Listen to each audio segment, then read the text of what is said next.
Good afternoon. Our first item of business is a debate on motion 228 in the name of Angela Constance on investing, protecting and renewing Scotland's NHS. I invite members who wish to speak in the debate to press the request to speak buttons now. And I call on Cabinet Secretary Angela Constance. 17 minutes, Cabinet Secretary. Thank you very much, Presiding Officer, and I very much welcome the opportunity today to give my first speech in my new role as Cabinet Secretary for Health and Care. And I commit to Parliament today to do absolutely everything in my power to protect, renew and reform our National Health Service, our most precious asset. And that demands that I not only work hand in hand with our exceptional health and care workforce and partners, but also members across this chamber to address local issues and improve the health of our nation. Presiding Officer, I want to take this opportunity to thank my friend and colleague, Neil Gray, for his focused leadership that he has shown over the past 2 years, which has seen our NHS turn a corner. And Mr Gray and I will continue to work together on matters that require joint action between the world of health and the world of justice. And I also very much want to thank my good friend Jenny Minto for her pioneering work in the Women's Health Plan. And people will be well aware that Scotland is or was the first in the UK to deliver the Women's Health Plan. And that work will now be taken forward by Marie Todd, who has always been a champion for women's health, whether as an MSP or indeed as a pharmacist. Presiding Officer, before I provide an update on progress, I would like to note my support, although not accepted, to the amendment from Miles Briggs, which rightly highlights the importance of high-quality, accessible palliative care and the vital role that hospices and community services play for people and families across Scotland. And I commit to working constructively with the member on this issue to ensure cross-party input on the future of palliative care. On the amendment put forward by the Greens, I am also supportive of the sentiment. We will take forward a workforce plan on pay.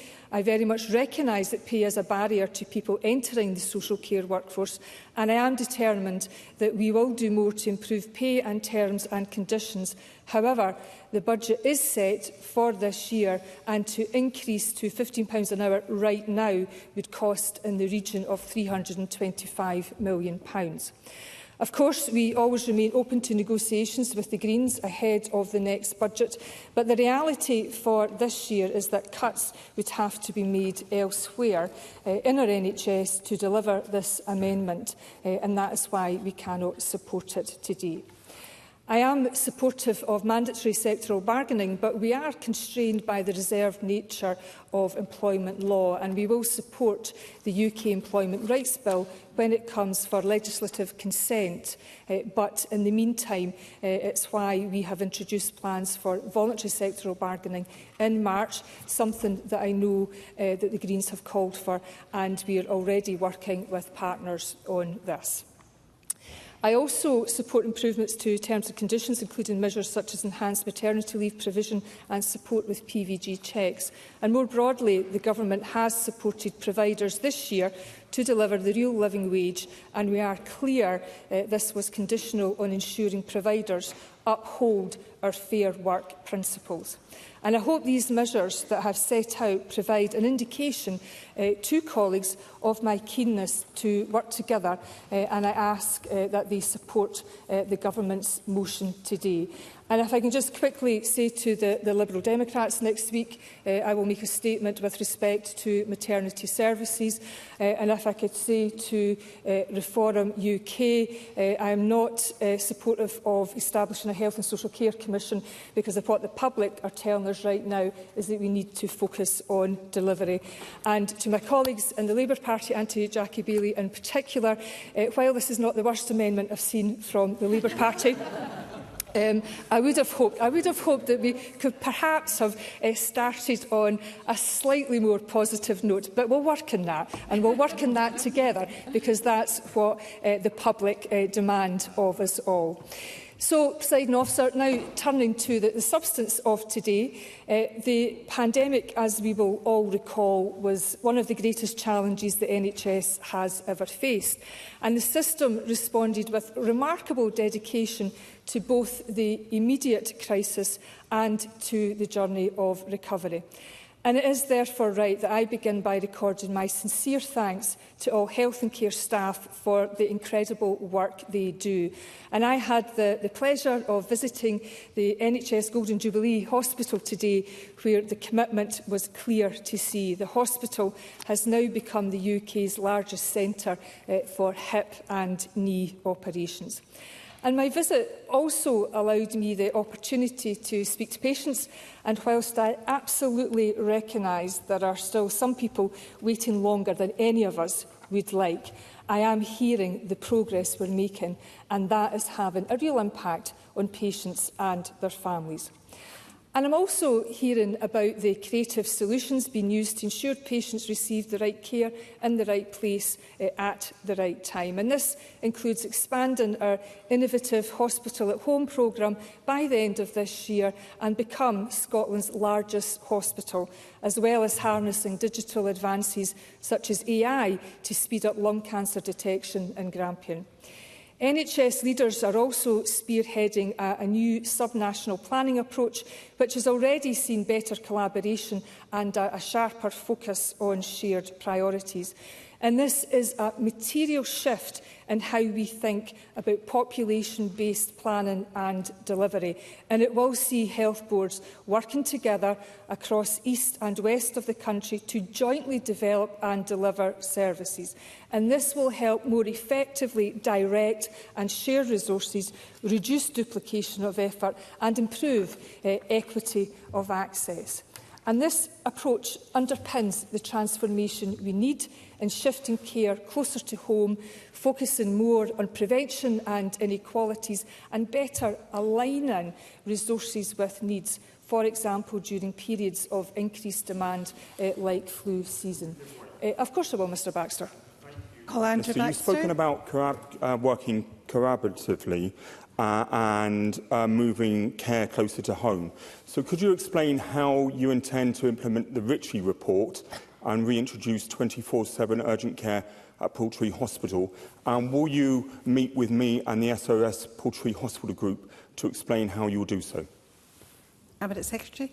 Thank you, Presiding Officer. And I very much appreciate Mr Baxter's intervention. I have been advised, but I will indeed want to test this, that significant progress has been made. And of course, I would very welcome a discussion with Mr Baxter on these matters. Presiding Officer, our commitment to tackle long waits is unwavering. And while we did not meet our March target, this was a stretching ambition, and what matters are the actions that we're taking to go further. The latest data shows that new outpatient waits over 52 weeks have fallen for 11 consecutive months, with inpatient and day case waits over 52 weeks reducing for 15 months. And since July 2025, waits of over a year for new outpatient appointments have fallen by 76%, and inpatient and day case waits of over a year have almost halved. And secondly, we are also seeing really good progress in diagnostics. And in the latest quarter, activity was at its highest since reporting began in April 2024. And that means thousands more people are getting their scans and their scopes sooner, helping them to get a faster diagnosis. In terms of activity, I am very pleased to confirm that we have not only met but exceeded our additional activity target, delivering more than 168,000 additional appointments and procedures in 2025-26 compared to the previous year. And data published yesterday shows a 7% increase in operations performed in the past 12 months. And our national treatment centres have been vital to this success and have delivered over 34,000 surgeries and procedures between April and December 2025, surpassing our annual target 3 months earlier. However, Presiding Officer, I want to be very clear that I want to go much further, and we have to go much further. And I want a system that is not only in balance, but is able to respond to demands and ensure all patients are seen quickly. And that means delivering on our manifesto commitment of ensuring that no patient waits longer than 26 weeks for treatment by the end of this parliamentary term. We're also seeing improvements in cancer services too. We are treating more patients on time within both standards than we did pre-pandemic.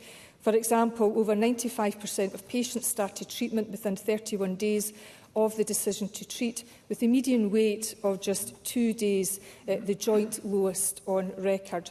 And this progress has been helped by expanding the rollout of our rapid cancer diagnostic services, including the new service in NHS Forth Valley, which opened last year.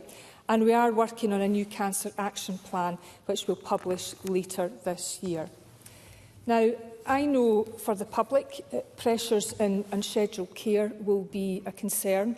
And let me be clear, corridor care and long waits in A&E are just simply unacceptable.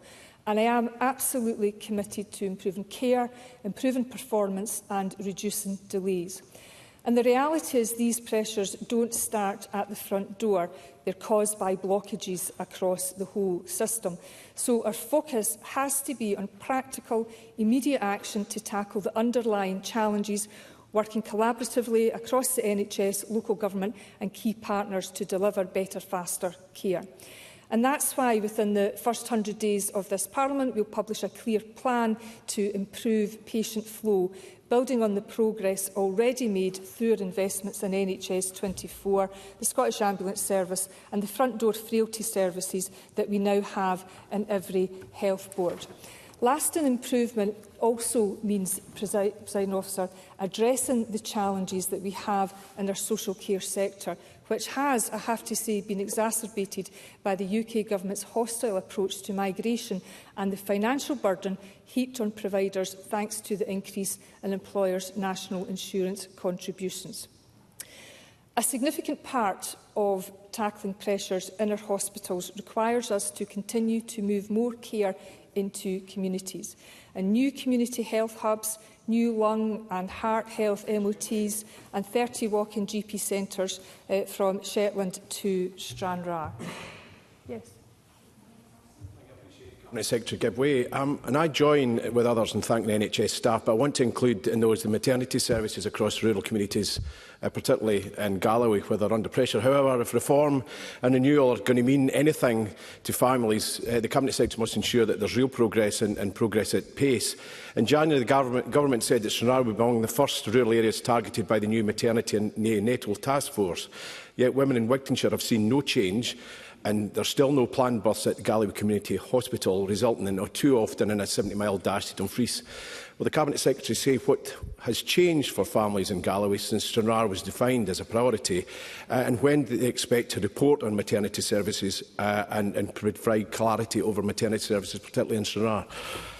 Cabinet Secretary. Presiding Officer, I very much appreciate the contribution made from Finlay Carson. He touches on something that is, I can assure him, important to every Minister, myself, Marie Todd and Alison Thewlis, as we take our work to renew and reform the NHS forward. I will be happy to ensure that he's briefed about the work of the task force, because that has to have and does have a focus on the workforce, where it is, how it works, how we support the workforce going forward, but at its core, how women and their babies are looked after. And as I said in reference to the Liberal Democrats earlier, I will be returning to Chamber next week to make a full statement with regards to a range of issues impacting on maternity services. And in particular, I'm, from my colleague Marie Todd, very aware of the rural challenges that part of our country face, whether it's Stranraer or indeed Caithness. Presiding Officer, in terms of the GP walk-in centres, we have 6 of these centres open already. We have GP numbers going up, and in tandem we are delivering on the historic deal reached with GPs last year of £531 million investment into primary care, and this will further boost the recruitment of GPs. Supporting people closer to home is only part of the story. We also need to act earlier, preventing ill health wherever possible, and we are focused on the wider factors that shape people's health. For example, in October last year, we took an important step of bringing in legislation to limit the promotion of foods high in fat, sugar and salt. And I'm happy to give way to Mr Simpson. Graham Simpson. Can I thank the Cabinet Secretary for taking the intervention. I just want to ask the Cabinet Secretary, but she may not have the answer yet because she is new to the job, but when can we expect to see an NHS app with the functionality that exists down in England? Because I've been asking for this for years now, and frankly, patients in England are doing a lot better than we are. Cabinet Secretary. Presiding Officer, I will in a moment or two come to that very issue because we do have some important progress to update Parliament on, and I would hope that it would reassure the member in terms of the functionality and how we will end up with the best app on these aisles. But we will come to that if he just bears with me one moment. Presiding Officer, I had left my remarks before the intervention in and around public health and protection, and I do want to just quickly advise that the Tobacco and Vapes Act, which gained royal assent in April, is a landmark step in delivering a tobacco-free Scotland by 2034, and in the first 100 days we will consult on a ban on vape and nicotine product displays. Presiding Officer, alongside improvements in other areas, mental health remains a key focus. It's a subject area very close to my heart as a former social worker and mental health officer who worked for several years at the State Hospital and also in 3 prisons. And I am very conscious that access to service is improving, particularly for our young people. Long waits for CAMHS are at historic lows, and we have met and maintained the standard for CAMHS waiting times a year ahead of target. And we have also invested an additional £3.5 million to improve our 24/7 response to mental health emergencies, and this includes the expansion of our existing NHS 24 mental health hub to include psychological therapies, which respond to around 10,000 calls from the public each month. And our manifesto, of course, commits to doing more. The First Minister today visited the Nook in Glasgow, run by Sam H, which we will be supporting to deliver more drop-in mental health centres across Scotland, and will also be expanding the use of mental health triage cars, which the ambulance service already utilises in Fife, Inverness, Dundee and Glasgow. So, Presiding Officer, looking to the future, I am confident that the progress I've set out today provides a strong foundation to build on, and I am clear about my determination to do just that. And a significant step in our programme of public service reform is the establishment of Public Services Delivery Scotland. From the 1st of April, we brought together the functions previously delivered by NHS National Services Scotland and NHS Education for Scotland within a stronger, more streamlined national delivery body.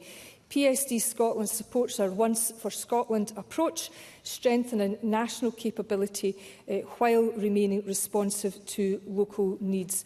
And it is important to stress that PSD Scotland is not just for the health service. It can bring other benefits to the public sector.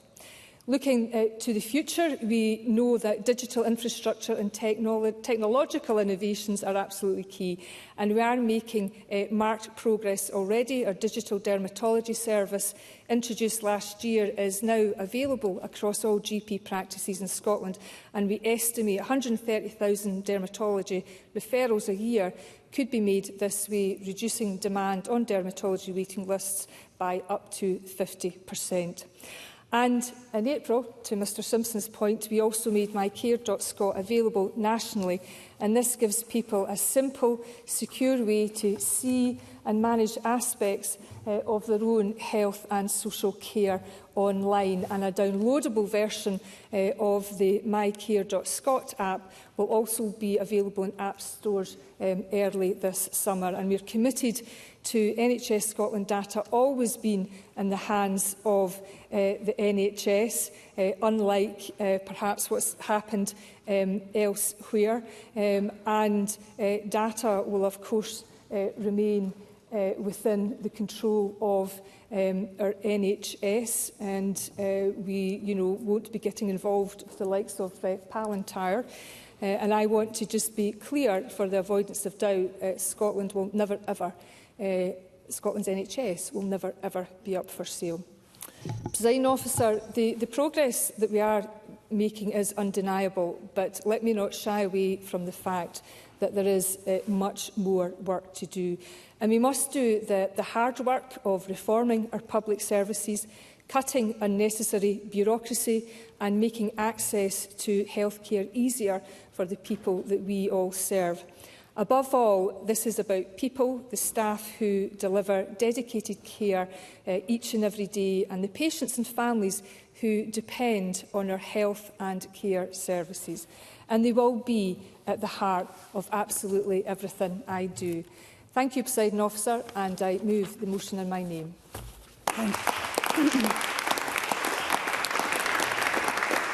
Thank you, Cabinet Secretary. And making their first speech, I call Helen McDade. Thank you very much, Deputy Presiding Officer, and may I congratulate you on your new role. And may I also thank the Cabinet Secretary for her speech and congratulate her on her new role. I move the amendment in my name, in case I forget to do it later. And as this is my first speech in the Parliament, I would like to thank the constituents of Mid Scotland and Fife who have belief in a new approach and voted for reform. I'd also like to thank all those who campaigned with us across Scotland, and I would wish to reassure all residents in the region, regardless of who they voted for, that I will do my very best to assist constituents when they need it. And I would really like to thank the parliamentary staff who have been wonderful in helping all the new MSPs, our 64 of us, and so thank you to them. And I'd like to thank those members who, regardless of political differences, have been pleasant and welcoming. You know who you are, or perhaps you know if you're not. And that's okay. Most politicians here have said, we'll work together with everybody, as the voters have made clear. Some politicians seem to be struggling a bit more with that. But, we in Reform, we have an invisible shield. We are used to being vilified by a tiny fraction of society. And so a few people behaving childishly, walking out of the chamber during a member's maiden speech, or turning their backs does not really faze us. It will not stop us talking common sense and calling out nonsense. So I am grateful to those who have been welcoming, which is, of course, most people in the room. There is a lot of talk just now about the reputation of politicians. Perhaps members might consider how actions such as these, walking out the chamber because you don't like what is being said, looks to the general public, and how it affects the reputation of not only the whole Parliament, but also the individual. I remember being in this gallery up to about 20 years ago when a members' debate on the illness ME came up. I'll come back to that later. The then Cabinet Secretary got up and walked out, as does seem to be the custom with members' debates, leaving his deputy. There were many affected people and carers in the gallery who, not knowing that, and had made huge efforts to be there, and they were shocked. And my mother-in-law said, "I'll never vote for him again." And knowing my mother-in-law, I'm sure she never did. So it's worth remembering that everybody is looking all the time. And really, that debate was my starting to become the surprising person sitting here today. At that time, a cross-party group on ME was set up, a petition taken to the Public Petitions Committee, a Scottish Government working group set up.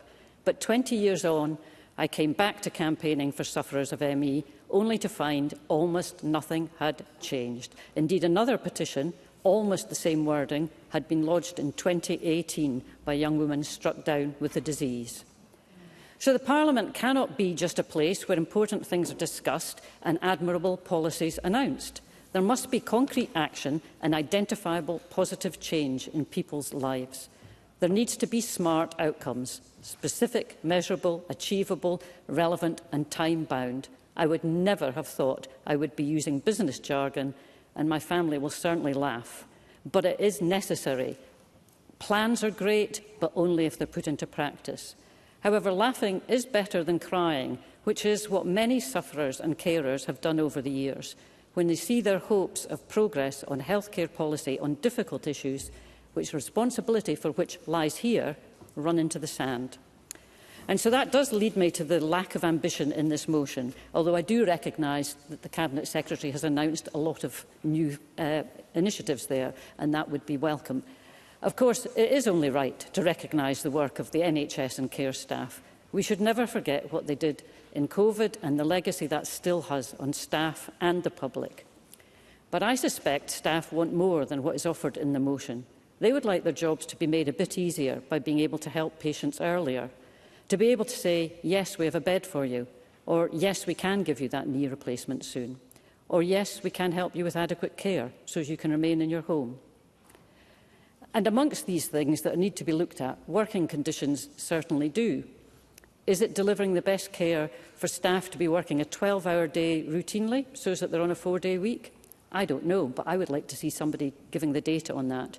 Who wants to be the patient who is attended by a doctor and nurse who's on their 4th day in their 12th hour? Training, recruiting and retaining more qualified staff is essential. But I've met fully trained nurses who cannot get a job whilst locum use is high. Perhaps they need flexibility in work hours. Or, very likely, if it's in the rural areas, they need accommodation near the hospital or surgery. In the past, there were tied accommodation for essential workers. I come from Caithness, glad to see the Cabinet Secretary mentioning that, and so I know the problem of staffing Caithness maternity services. There are harrowing accounts told of giving birth in ambulances at the side of the road. Would the NHS owning a few houses help solve that problem? We have to look at different actions. And how have we come to think that's acceptable in the name of finance? There are many reasons why Scots are often frustrated and angry about the NHS and care services, and a major one has been referred to is waiting lists. I'm glad to hear the Cabinet Secretary say there are many plans to reduce this. And of course they can say waiting lists have come down. That doesn't mean they're acceptable. It's because they were at such a record high after COVID, and they're still not down anywhere near COVID levels. Improvement is very welcome, and we should welcome it. It's a much-needed start, and staff are to be congratulated on their considerable efforts. Nevertheless, people are still waiting for too long for action which will alleviate painful conditions or, worse, treat potentially fatal illnesses, including cancer. So I welcome the Cabinet Secretary's announcement on plans for the cancer plan.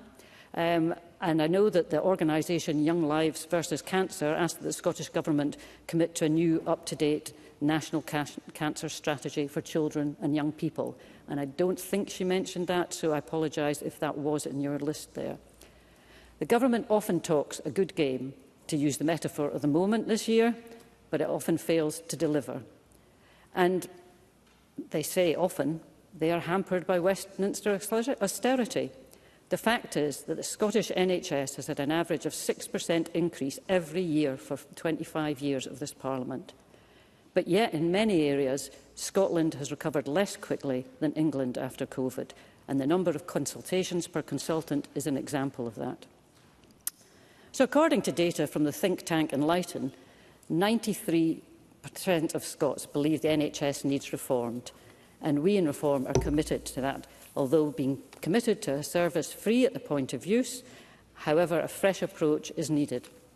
I trained as a veterinary surgeon, and so I kind of believe in diagnosing the problem. So when the Cabinet Secretary says she doesn't support a Health and Social Care Commission, I'm disappointed, because we do need good diagnosis of what happens. We need to look at a number of different issues: training of the workforce, retaining them, and joining up health and social care. So I, without knowing the detail, am sorry that the government's plans to bring health and social care together previously didn't happen. And one of the issues, obviously, is bed blocking, and that would be one of the things that needs looking at, and I don't think I heard that in the Cabinet Secretary's speech. So what does this current state of the NHS mean in practice to people? One area is the inadequate care which people with chronic health conditions receive. And I come back to my family's involvement with ME. Because I'm a vet, I looked a lot at research, and in some ways, research is encouragingly coming on this. But sadly, the reports back are that doctors are not doing any much more to help these people. So they leave the patient feeling helpless and unsupported. I used to think, when I was in that space, that if I went to an appointment and I came away without one of us being in tears or absolutely furious, that was not too bad. That wasn't a too bad appointment. We must have specialist nurses and doctors for chronic illnesses. There has only been one specialist ME nurse in Scotland in the 20 years since that debate in this Parliament, which some of the people here were there for. We had one nurse. Very sadly, Keith Anderson died prematurely, and I would like his family to know that we recognise his dedication and wonderful care that he gave thousands of ME patients and latterly long COVID patients. So I return to my personal starting point in this Parliament. With the result of 2 decades on this one common, painful, distressing and often lifelong condition no further forward, this must change. And we must see that after COVID, there are tens of thousands more of these people. I will be delighted to join the COVID group. I will be delighted to join the medical inequalities group. But we must know that carers are dealing with the bulk of this. The Cabinet Secretary will be pleased to know that I don't lay this all at the government's door. In fact, the medical professions need to be brought to the table with patients and carers. The latest research is there on some of these illnesses, and mandatory continuing professional development is required. The government should look at what medical research they're funding and monitor it closely for outcomes. So a commission could steer the NHS through these changes, and I would ask you to support the amendment. Thank you.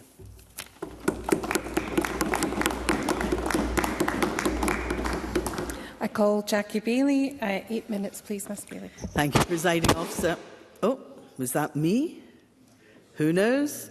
Presiding Officer, let me start this debate on a consensual note. And I very much welcome Angela Constance to her new post as Cabinet Secretary for Health and Care. I have considerable respect for her as an individual. I hope that's not career-ending for her, and as a politician, and I wish her well in her portfolio.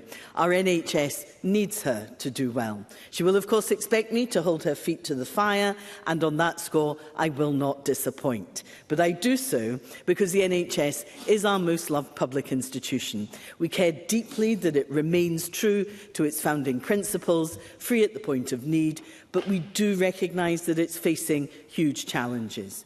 There are thousands of Scots languishing on NHS waiting lists. A&E remains chaotic, with long waits almost baked in. Burnt-out NHS staff are voting with their feet, and the social care sector is in crisis. Fixing the NHS does require fresh thinking.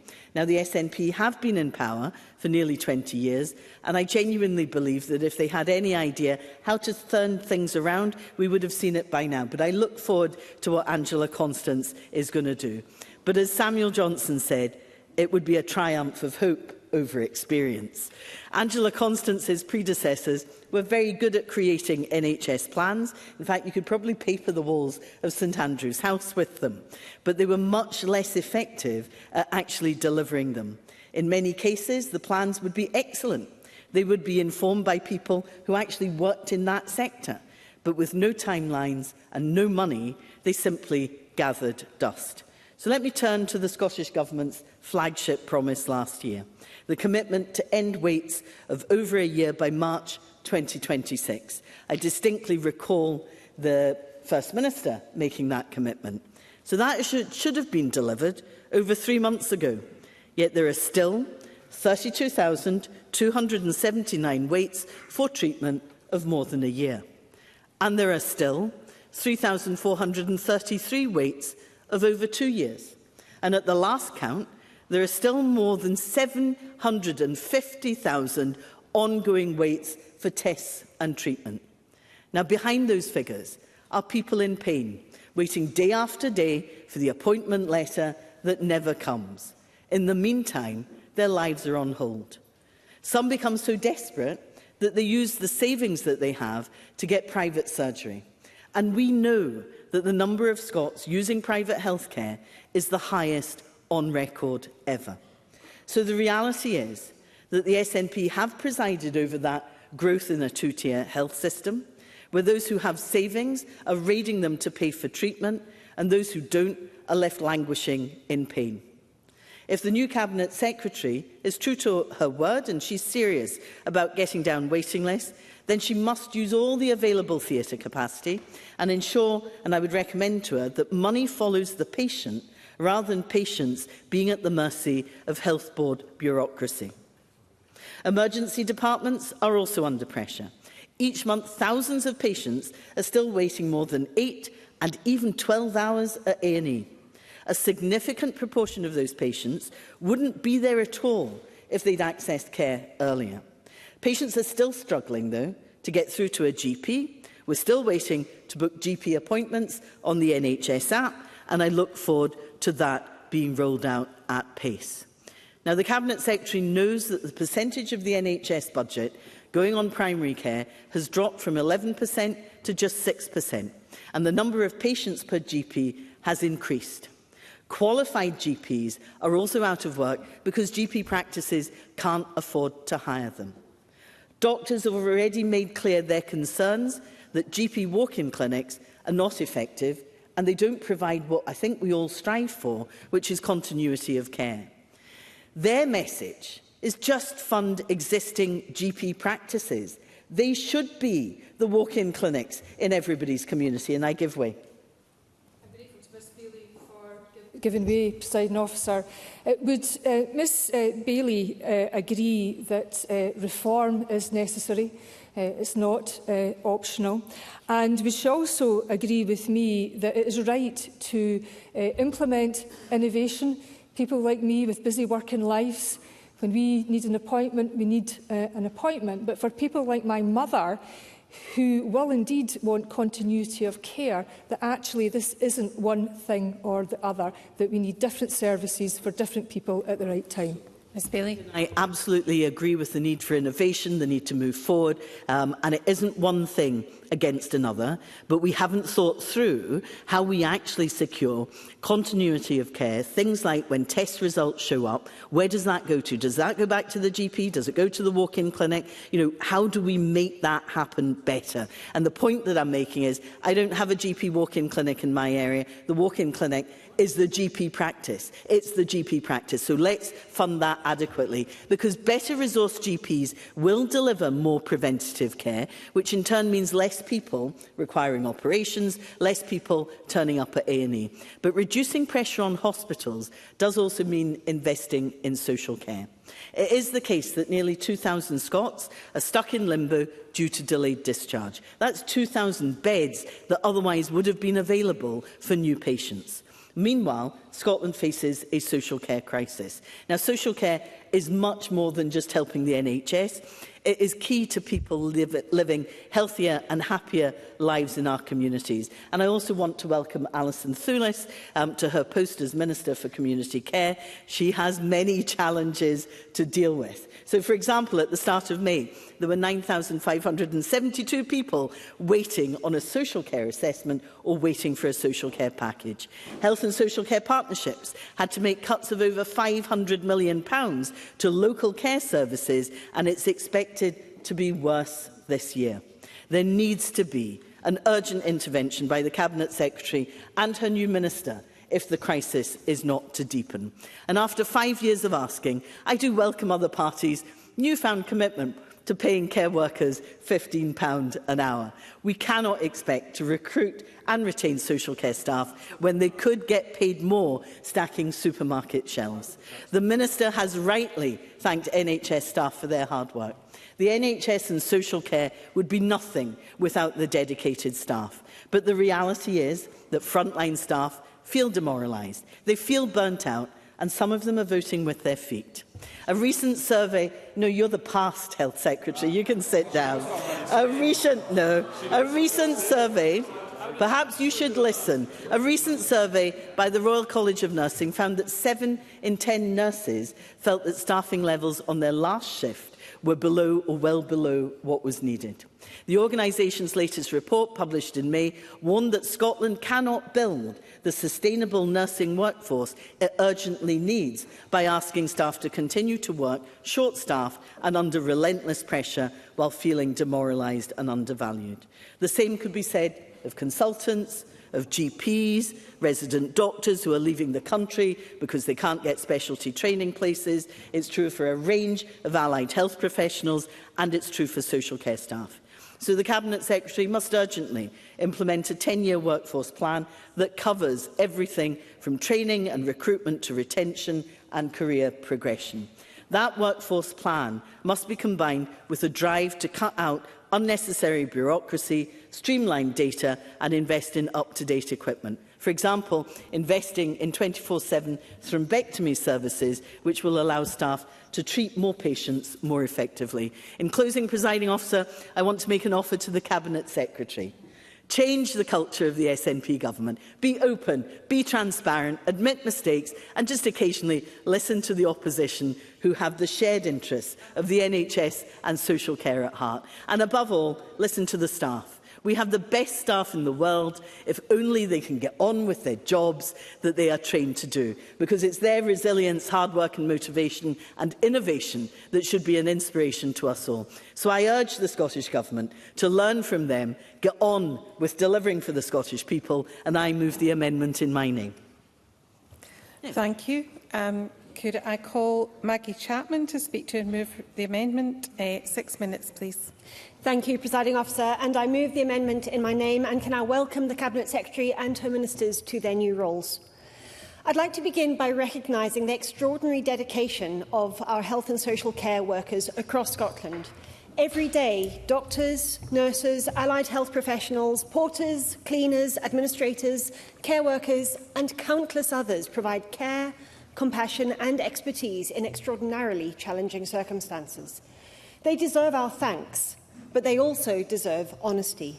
Because if we are serious about investing, protecting and renewing our NHS, we must recognise a fundamental truth. The challenges facing our hospitals cannot be solved within hospital walls alone. The Scottish Greens have long argued that health is not simply about what happens when someone reaches an A&E department or joins a waiting list or goes to their GP. Health is shaped by whether someone can afford to heat their home, whether they have secure housing, whether they can access nutritious food, whether they are supported in their communities, whether they are able to get help before a crisis develops. That's why our amendment highlights the need to reduce health inequalities and tackle poverty alongside reforming health services. We must also focus on prevention, community services and reducing those health inequalities, not simply managing illness after it has taken hold. Too often, the people who rely most heavily on NHS services are those who have been failed elsewhere. We see the consequences of poverty in our hospitals, of poor housing in our GP surgeries, of precarious work in our mental health services. If we ignore those realities, we will never relieve the pressure on our NHS workforce. That is particularly true in the North East. Constituents across the region I'm privileged to represent continue to experience challenges accessing healthcare, while NHS Grampian and NHS Tayside face significant workforce pressures, recruitment difficulties and growing demand. Rurality, ageing populations and the challenges of retaining staff in key specialties all place additional strain on services. The staff working in these boards have continued to deliver under immense pressure, but they cannot be expected to carry ever-increasing burdens without the support, investment and long-term planning they need. And that brings me to workforce planning. For years, professional bodies, trade unions and staff themselves have warned that Scotland lacks the long-term workforce planning needed to meet rising demand. We need a sustainable workforce strategy that supports staff today while building the workforce we will need tomorrow.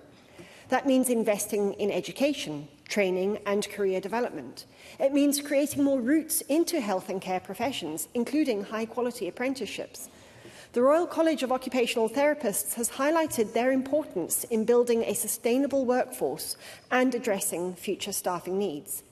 But workforce planning is not simply about numbers, it is also about valuing people. The Royal College of Nursing has highlighted that continued pressures facing nursing staff, with many reporting exhaustion, unsafe staffing levels and care being compromised because demand exceeds capacity. The BMA has similarly raised concerns about doctor well-being, burnout and the need for workplace cultures that support staff rather than pushing them beyond breaking point. I want to acknowledge the work that was done to avert industrial action by doctors earlier this year and to engage constructively with staff representatives. Meaningful dialogue matters, fair pay matters, staff well-being matters, and creating workplaces where concerns can be raised openly and safely matters. A sustainable NHS depends on valuing every single part of its workforce. Too often, discussions about NHS leadership focus solely on a narrow group of professions, despite the enormous contribution made by allied health professionals. Physiotherapists, occupational therapists, speech and language therapists, radiographers, podiatrists and so many others play a vital role in helping people recover, maintain independence and avoid unnecessary hospital admissions.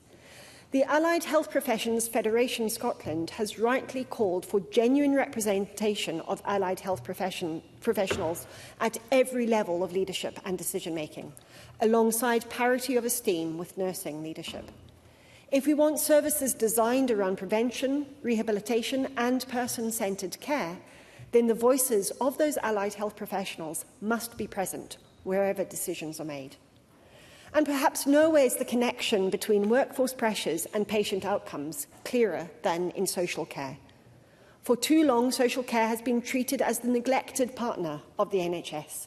Yet delayed discharge, pressure on hospitals and growing waiting lists are all connected to a care system that is underfunded and undervalued.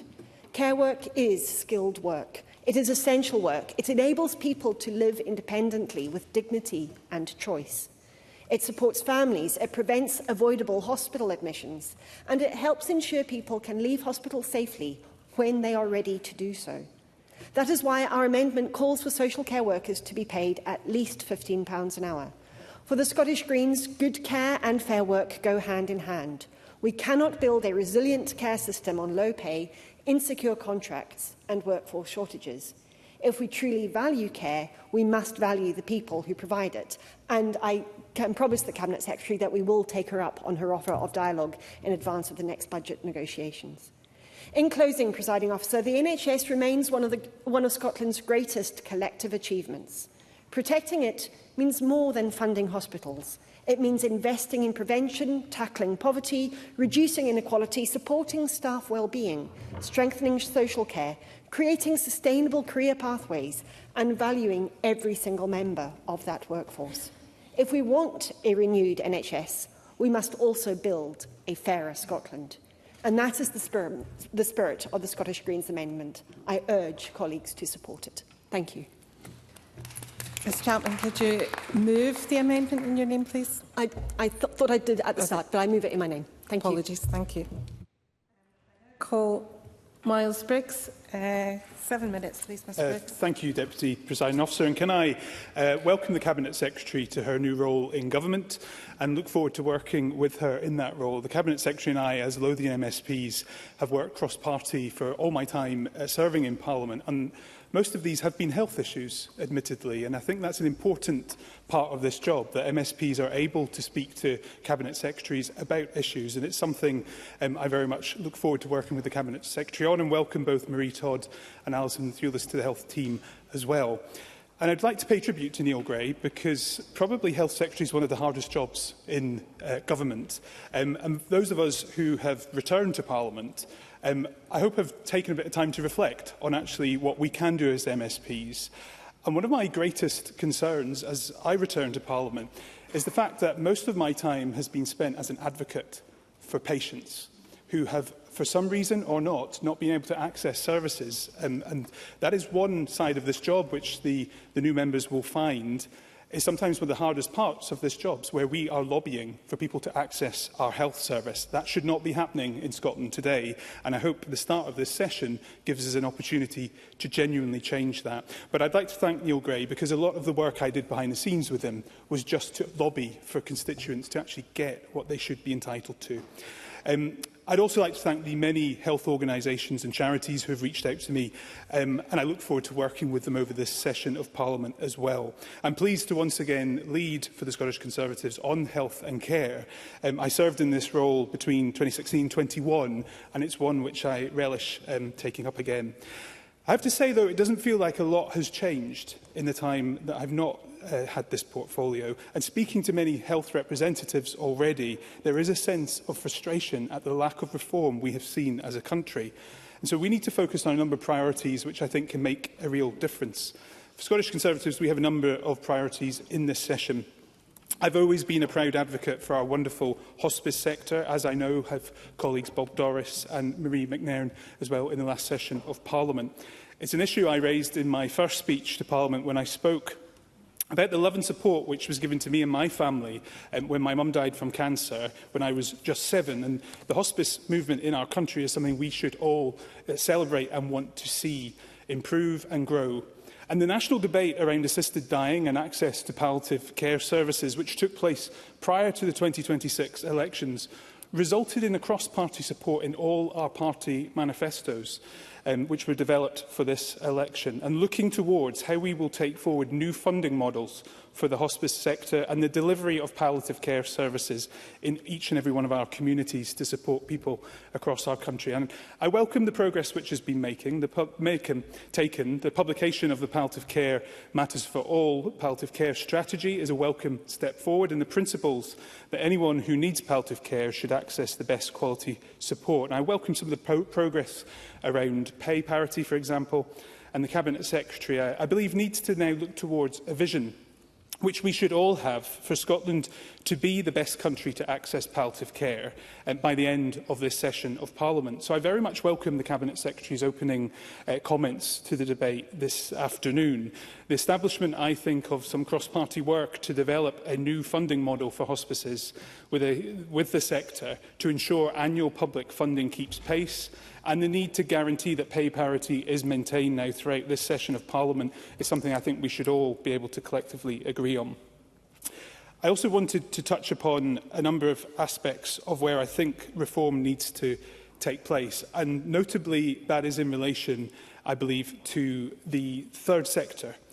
Because too often the third sector is looked towards as being where we can make cuts. And if we are going to be seeing Scottish Government looking towards where they can make changes and reform the health service, I am concerned that the third sector, as they have always been under the IJBs, will be the first point of contact. And while the Scottish Government talks about the importance of the third sector, quite rightly, for example, the Scottish Huntington's Association provides a nationwide specialist service for families impacted by Huntington's disease, and statutory funding, where provided, is typically only on a 12-month basis via a patchwork of scores of local funders with different reporting requirements who often don't confirm funding for these services until a new financial year has started. This provides complete uncertainty for frontline staff, and more importantly, for vulnerable service users, it is an annual fight to keep the services which they rely on simply to live. So I think we need to look towards reforms such as regional commissioning, which would be a positive solution, I think. And I hope this sort of model is something the Cabinet Secretary can investigate and look towards how that can be taken forward under any reforms the government are mindful to bring forward. I also think we have a great opportunity, and all of us who will cover the health portfolio over the next 5 years will stand up and talk about the preventative health agenda and how we need to look towards that. I pay tribute to my former colleague Brian Whittle, who used to bring this to the Chamber almost on a weekly basis. But for the government to achieve goals around preventative health, we will need to look towards not just the NHS doing that, but other providers and our whole system, education being at the heart of this, to actually look towards how will we adapt and deploy innovation, including cutting-edge treatments and vaccines, to be seen as a strategic investment rather than a cost. Now, we are lucky as a country to have a pipeline of innovation highly aligned to the needs of our Scottish health system, and there is enormous potential there. I grew up in Perthshire, and I very much welcome Helen McDade to her position as Reform Health spokesperson. Known Helen for many years and her advocacy around ME shone today in this chamber. But it is important that looking at PRI, when I was young, growing up in Perthshire, it was seen as a university hospital. It was aligned to treatments and actually pushing our health service. Nowadays, it just feels like our health service is trying to keep up. And I hope we can see a change in attitude that once again aligns our health service to our university sector, and to both will help many of the government's outcomes, especially around economic growth as well. So to conclude, and I will be closing for the Conservatives later, so I'll be able to make some comments on members' opening speeches or first speeches, I hope this session can genuinely be one where we can work together to look towards a more sustainable NHS. For all of us, we all rely on our NHS, and we need to make sure it works for those of us who are lucky to serve our constituents here today. Thank you. We come to the final of the opening speeches, and I call making their first speech David Green. Thank you, Deputy Presiding Officer, and can I congratulate you on your election and all other members on theirs. Like many new MSPs, I begin by putting on record my thanks to my family, friends and supporters for helping to send me here. The responsibility to now represent everyone across Caithness, Sons and Ross is one that I take seriously. Over the last few years, people have shared with me their stories, their hopes and their worries. Worries that all too often centre on the struggle to access healthcare close to home, particularly for women. It is therefore fitting that I make my first speech in this debate on the NHS. But before I make progress, Deputy Presiding Officer, I wish to pay tribute to my predecessors. Now, John Buchan, the Scottish author, historian and statesman, viewed public service not merely as an administrative duty, but as the worthiest of ambition and the highest, most honourable adventure. I'm honoured to begin that adventure and follow in the liberal traditions of Bob McLennan, John Thurzo, Charles Kennedy and the only other Liberal Democrat MSP to represent this remarkable constituency, Jamie Stone, whose public service is recognised on every doorstep. All of us have a shared common belief that the best decisions are made when local people are empowered to make them. That principle must guide how we reset this Parliament and our politics, and the Liberal Democrats will work constructively with the Government and members from across the Chamber in order to advance that cause. I also pay tribute to Gail Ross, fondly remembered here, particularly as a strong advocate for rural proofing, an issue I intend to champion in the years to come, and to Marie Todd, who I congratulate on her return to government, and I thank her for her warm words to me and to my parents, who I can tell members are in the public gallery this afternoon. Deputy Presiding Officer, I will further put on record my thanks to the members sitting beside me who paved my way to this Parliament. So to Alex Scott-Hamilton and Willie Rennie for their boundless leadership, and to my good friend and former boss here at Holyrood, Lee MacArthur, for his many years of mentorship. It is now a privilege to sit alongside them as part of the largest Liberal Democrat group in nearly 20 years. Now, Caithness, Sons and Ross is Scotland's largest constituency. It presents particular challenges: sparsity of population, distance and severe winter weather, all demanding a different approach to the delivery of services. Let me therefore be clear. What works in the Central Belt will not always work in the Highlands, particularly where healthcare is concerned.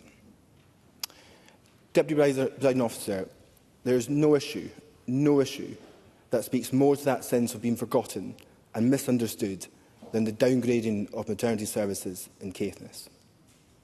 Surely all members can agree that it isn't acceptable that mums-to-be in the far north must travel 100-mile-plus journeys in order to give birth at hospital in Inverness.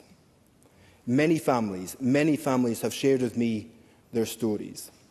That fear of battling through winter snow, the trauma when emergency transfer plans go wrong, and the anxiety about whether they could ever face having another child under such circumstances. Now, the Cabinet Secretary, who I congratulate on her appointment, will be aware that the situation has attracted international attention, with Caithness Health Action Team taking their case to the UN following a report by the Scottish Human Rights Commission, which found that mothers felt unsafe and terrified.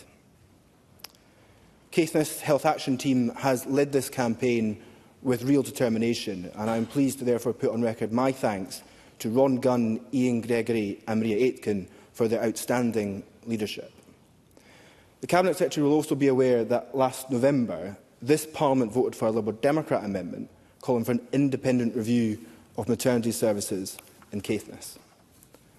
That must mean a chair independent of both NHS Highland and this Scottish Government, and a real commitment to community-led engagement.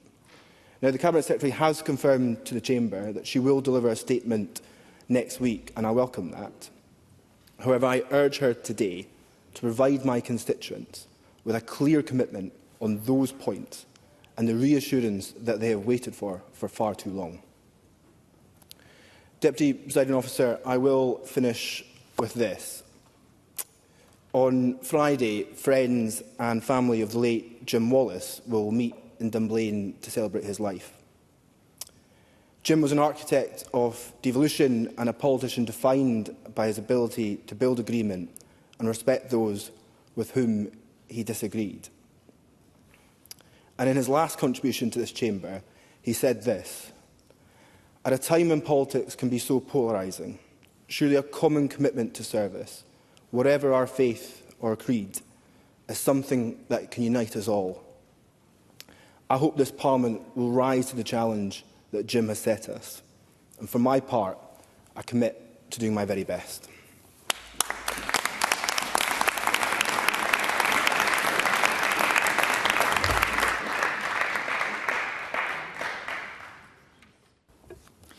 We now move on to the open debate, and to make his first speech in this Parliament, David Linden.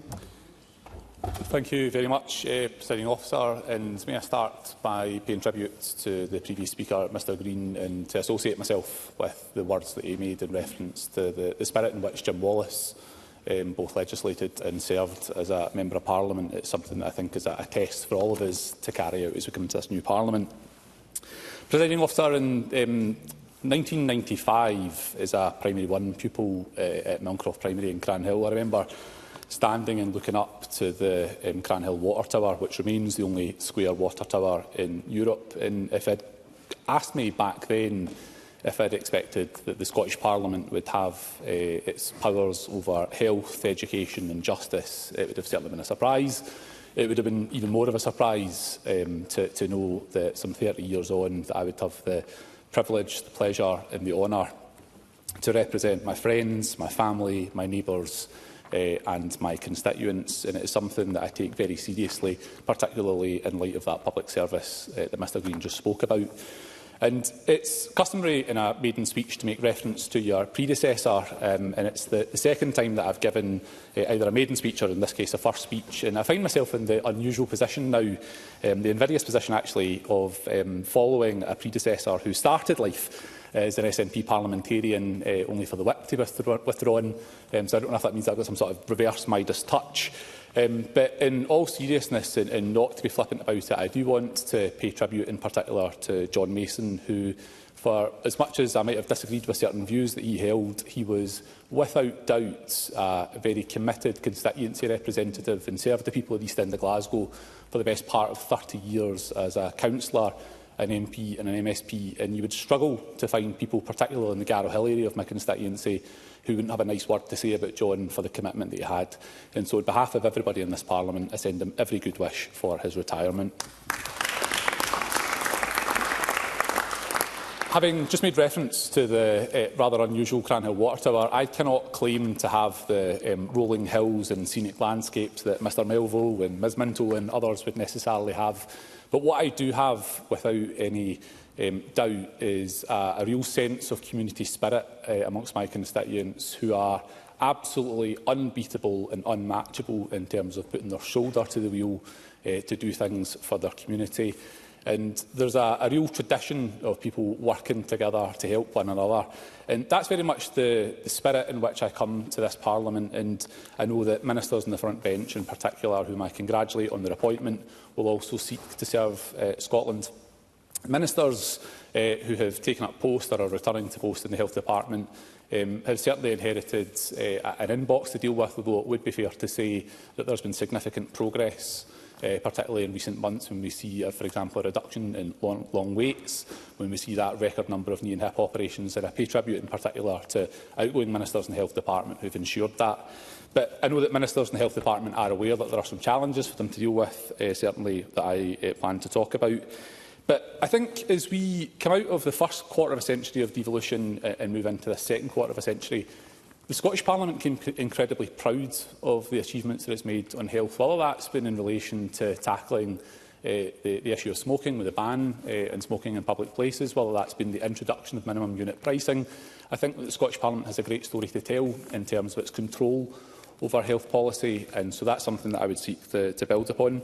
My own constituency, unashamedly, got £67 million from the Scottish Government for the new Parkhead Health Hub that was opened by the First Minister in December. And I think that's a fantastic example of co-location of services, which I think is the model that we now need to move towards, and something I'll come back to in the course of this speech. I welcome very much the Scottish Government's commitment to walk-in GP clinics. I'd certainly be quite keen to see one in East End of Glasgow, and I'm sure the Cabinet Secretary will be not surprised to see me beat a path to her door to make the case for that. But there is an issue that I do want to raise in that context, and it's in the spirit that Glasgow is incredibly proud to be a city of sanctuary for asylum seekers and refugees, something that I personally am very proud of. And I know from speaking to quite a lot of doctors locally that they feel that there's a real moral mission to respond to that, but there is undoubtedly a challenge that comes with that, just by nature of the fact that people require extra translation services, so appointments need to be longer. Culturally, more people might come to an appointment. And so in the past, the Health Board has given extra funding in recognition of that high asylum dispersal load. And so I would very much hope that in working with the Scottish Government, that's a point that we can make to the Health Board, so that my local health centre can receive that support as well. There are, of course, challenges that the Government is very well aware of in relation to drug death, and in particular I want to pay tribute to Alison Thulis, who I know did such a huge amount to campaign for the introduction of the Thistle Medical Facility, something that I believe is making a massive difference. And that was a real risk, to go out and call for that in the face of populist newspaper writers using inflammatory language. But I think what we're seeing now, and what we'll see going forward, is that that makes a difference and starts saving lives. And I think the time is now to start looking at rolling that model out. Scotland does have a challenging relationship with alcohol, and that's something that I'll certainly speak more about over the course of this Parliament. But I think that there are some additional things that we need to look at in terms of the uprating of minimum unit pricing. We also need to look at the fact that it does strike me as being frankly ridiculous that there are more labelling requirements in a bottle of orange juice than there is on a can or a bottle of alcohol. And so that's something that I would seek to raise with the Minister. There are a couple of other issues that I want to raise in particular as well, one of which follows on from a point that was referenced by Ms Bailey earlier on, and that relates to the provision of thrombectomy services, something that I would support, moving that to 24/7 support. The reality is the Scottish Government, I think, has already given the best part of £50 million for thrombectomy services, and there's a commitment in the SNP's manifesto for another £25 million.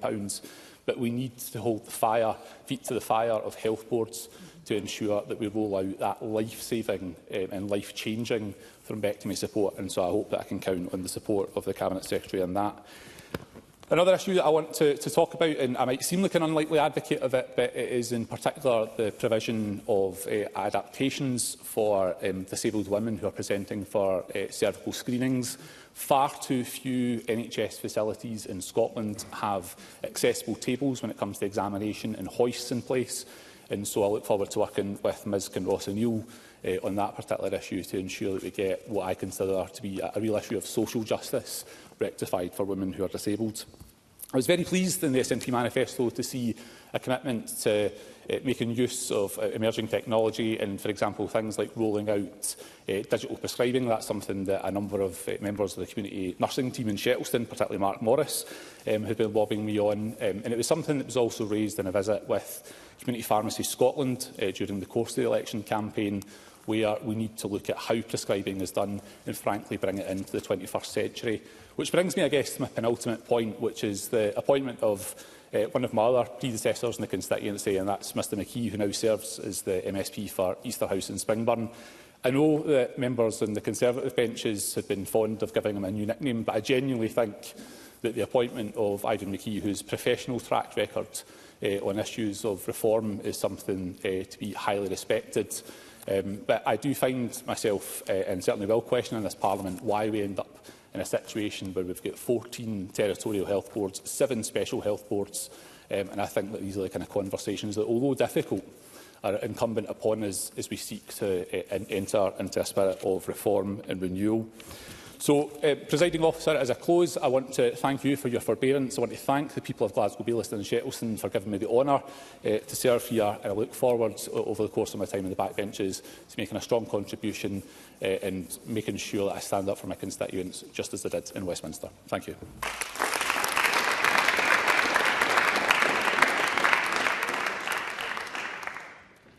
I call on David Smith to be followed by Heather Anderson. David Smith, who has 5 minutes.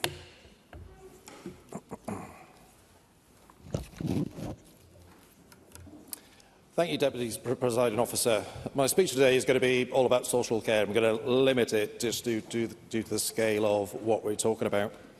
May I start by thanking all the NHS staff, local authority staff and everyone within the third sector for all their hard work over many years, providing care and kindness to the most vulnerable citizens within our society.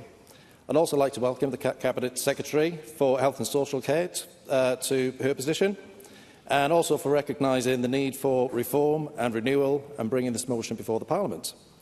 There is a temptation with motions such as this to make claims such as reform. Is this an acknowledgement of all the government's failures over the years? We really like reform. However, I'm not going to do that. My aim today is not to campaign against the government, but instead is to identify areas within the social care system where we believe there are significant shortfalls, so that collaborative work can begin across all parties for renewal and reform. My experience of the social care system is lived experience. My oldest son has learning difficulties, which has provided me with many opportunities to work with many different organisations and understand how our social care system works, where it doesn't, from an end-user perspective. A few years ago, my partner and I, we also became kinship carers. For those of you that might not be familiar with kinship care and what it is, it's when social services place a child with a family and it's somebody that they already know. It could be a grandparent, an auntie, an uncle, and in our case it was a friend of my daughter's. And these children generally get very, very good results when they go on into further life. Our careful person has now grown up and she's got a house of her own. These experiences led me to sit on the Health and Social Care Board for Western Bartonshire. And speaking about Health and Social Care Boards is where I really want to start. Every local authority has a Health and Social Care Board. Some members may have sat on these previously, others may not have. And every board should have an unpaid carers rep on the board, and that was my position. Support for these representatives is provided through the Coalition of Carers for Scotland, so I'd like to pay a special thank you to the Coalition for all their efforts over the years in supporting unpaid carers. Our current system for delivering social care is devolved to each local authority individually. What this means is that when we consider reform and we look at the picture across the whole of Scotland, it's a very, very fragmented picture. Some boards deliver some services very well, other services not so well, but we need to acknowledge that when it comes to service delivery, it takes very different forms right across Scotland. We also need to acknowledge that every single health board across Scotland is really struggling to deliver on basic services. Health and Social Care Board meetings have largely become showcases for cuts on top of cuts on top of cuts, and being a member of the board can actually be really kind of depressing sometimes. An example I would like to use when trying to justify all this is the care at home service. So within Western Bartonshire, it's particularly poor at the moment. Allocated time slots for carers have been reduced down to 7 minutes. Across Scotland, many local authorities have reduced their time slots to 10 minutes. Will the Minister agree with me and recognise that these incredibly short visits are completely inappropriate, and instead the Scottish Government must consider legislation to introduce statutory time allocations? I certainly will. Jackie Bailey. I'm not opposed to legislation, as the member suggests, but there is a quicker way. Perhaps they would give them sufficient resources to enable them to do their job. Would he agree with that? David Smith. I would agree, and that is a point that I'm going to come to. 30 minutes is generally considered by a lot of campaigners as a reasonable amount of time. It was discussed within the Westminster Parliament in 2014. But that's just one example. Many, if not all, local authorities across Scotland are in severe financial difficulty, which is cited as the reason for the decline in many health and social care services. Will the Minister review the formula for health and social care funding with a view to better match the funding to the service demand in local areas? We have many areas across Scotland whereby we have higher proportions of people claiming adult disability payments than other parts of Scotland. And this is due to areas where there's been historically large blocks of industry, like along the Clyde. So, an easy example can be seen from our constituencies around the Clyde area, where adult disability payments are higher due to shipbuilding, and this therefore leads to an increase in funding demand, and these are the areas where the councils are struggling the most. I had the privilege last year to be invited to the Carers Parliament in October, which was held just up the road at the Apex Hotel on the Grassmarket. These events are incredibly beneficial because they bring together unpaid carers from all over Scotland to speak and debate about health and social care issues. There are many people who attended and who bravely shared their stories and experiences. It would be inappropriate for me to reiterate any of them now. However, I will share what many consider to be the broad consensuses of the day. First of all, carers do not want platitudes. They do not want to hear from us that we sympathise and just to tell them that they're doing a great job and to carry on. They've heard this all before and they've been hearing it for far too long. They demand action. Secondly, many believe, as do I, but I was surprised to hear this on the day from other people there, that there is actually enough money in the system, but it's being spent poorly. There were even a few mentions there were even a few people saying that we should introduce some sort of dole-style system to social care to identify where the wasteful spending is. The final point that I took away was that many believe that the problem with the whole system is that for far too long the Scottish Government would introduce policies that sound amazing. However, there would never be a plan and there would never be enough money to actually fund the policy. We all have a shared responsibility to get this right, and we are willing to work across all parties to ensure that this happens. Thank you.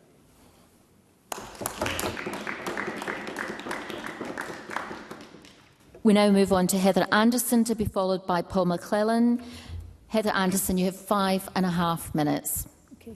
Thank you, Presiding Officer. I welcome this opportunity to contribute to this debate on protecting and renewing our NHS, and I congratulate Angela Constance on her appointment as the Cabinet Secretary. We are truly privileged to live in a nation where there is an unequivocal commitment to the continued provision of a publicly owned NHS free at the point of use. Free at the point of use, that's a phrase we use all the time. But it's not until you suddenly need the NHS that you fully realise just how precious that principle is. Over the last year, I've witnessed the NHS firsthand as I've supported a family member through a year of cancer treatment. Like so many others who have been in this position, I have nothing but gratitude and admiration for the consultant, the surgeons, the nursing staff, all of whom have been so intimately involved in our lives over the last 12 months. The care and treatment have been exemplary.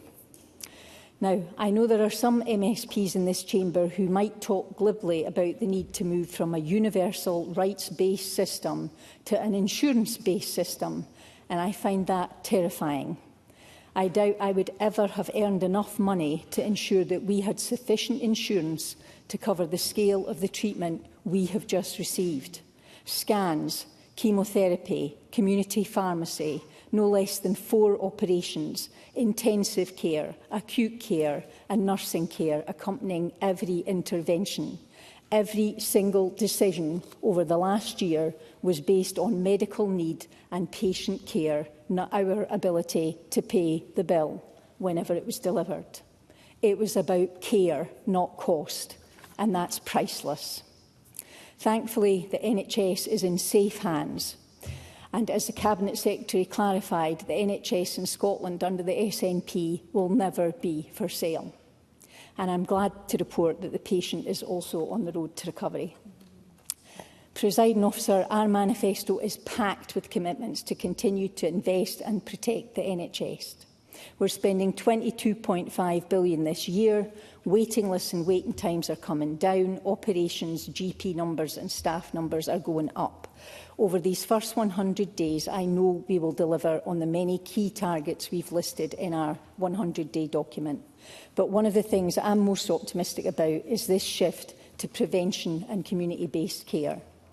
Public Health Scotland say around 20% of our overall health is determined by access to the NHS.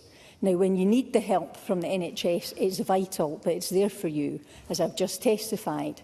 But the other 80% of our health is shaped by our employment status, our prospects, our income, our lack of it, our living environment, our neighbourhood, and the decisions we make based on the options we have. We know that from 2010, Westminster austerity caused a decline in life expectancy. We now know we're facing a very big gap between a healthy life expectancy and an unhealthy life expectancy. In Dundee, a woman living in the least deprived communities in Dundee can expect to live 26 years more of a healthy life than a woman living in one of the more deprived communities. This desperately needs our attention. Poverty, insecure work, poor living conditions and hopelessness take their toll, and helping people to improve and maintain their health and prevent illness is equally important. One service doing just that for people with mental ill health in Dundee is Hope Point. It's a 24-hour, 7-day-a-week service provided by Penumbra with support from Dundee Health and Social Care Partnership. No referral is needed. Anyone can drop in, phone or text, and without an appointment, the peer supporters on duty will be there for you. As of yesterday, since opening nearly 3 years ago, over 2,700 people have been supported by this service. They've made over 15,400 contacts with the public. 60% of the contacts they make are between the hours of 6 p.m. and 8 a.m. Being there when people need help is vital, and peer-to-peer support is life-changing. Hope Point provides us with a model which can be replicated across the whole of Scotland, and I'd be absolutely delighted to invite you to Dundee to meet the staff and see the work that they're doing. And finally, I just can't talk about health without acknowledging one of my heroes, should be one of Scotland's huge heroes, John Boyd Orr. the pioneering Scottish scientist and nutritionist who became the first Director General of the UN Food and Agricultural Organisation. Boyd Orr wrote Food, Health and Income back in 1936, 90 years ago. He was working in Glasgow and was shocked by the levels of rickets and poor health in the schools. He then trained as a doctor, and he made the link in that document between poverty, poor diets and ill health. He discovered back then that around 1/3 of the population just couldn't afford a healthy diet. So everything we can do to help people in Scotland get access to good food is important. Boyd Orr always argued that we should prioritise the nutritional needs of women and their children, and we're doing that with all the work we're doing on Best Start grants and Best Start foods. He was instrumental in introducing school milk before Mrs Thatcher took it away, and we're doing our bit in the schools with free school meals. When we think about prevention, it's always worth asking, what would Boyd Orr do? He never lacked ambition. I think he'd have a wry smile when he looks at our aims to link public health and the price of core food essentials. And I'm sure he'd have a thing or two to say at the supermarkets about what the responsibilities are towards public health. So, Presiding Officer, I fully support the motion. I very much look forward to contributing to this debate, and I hope we get more and more innovative on prevention and community support. Thank you.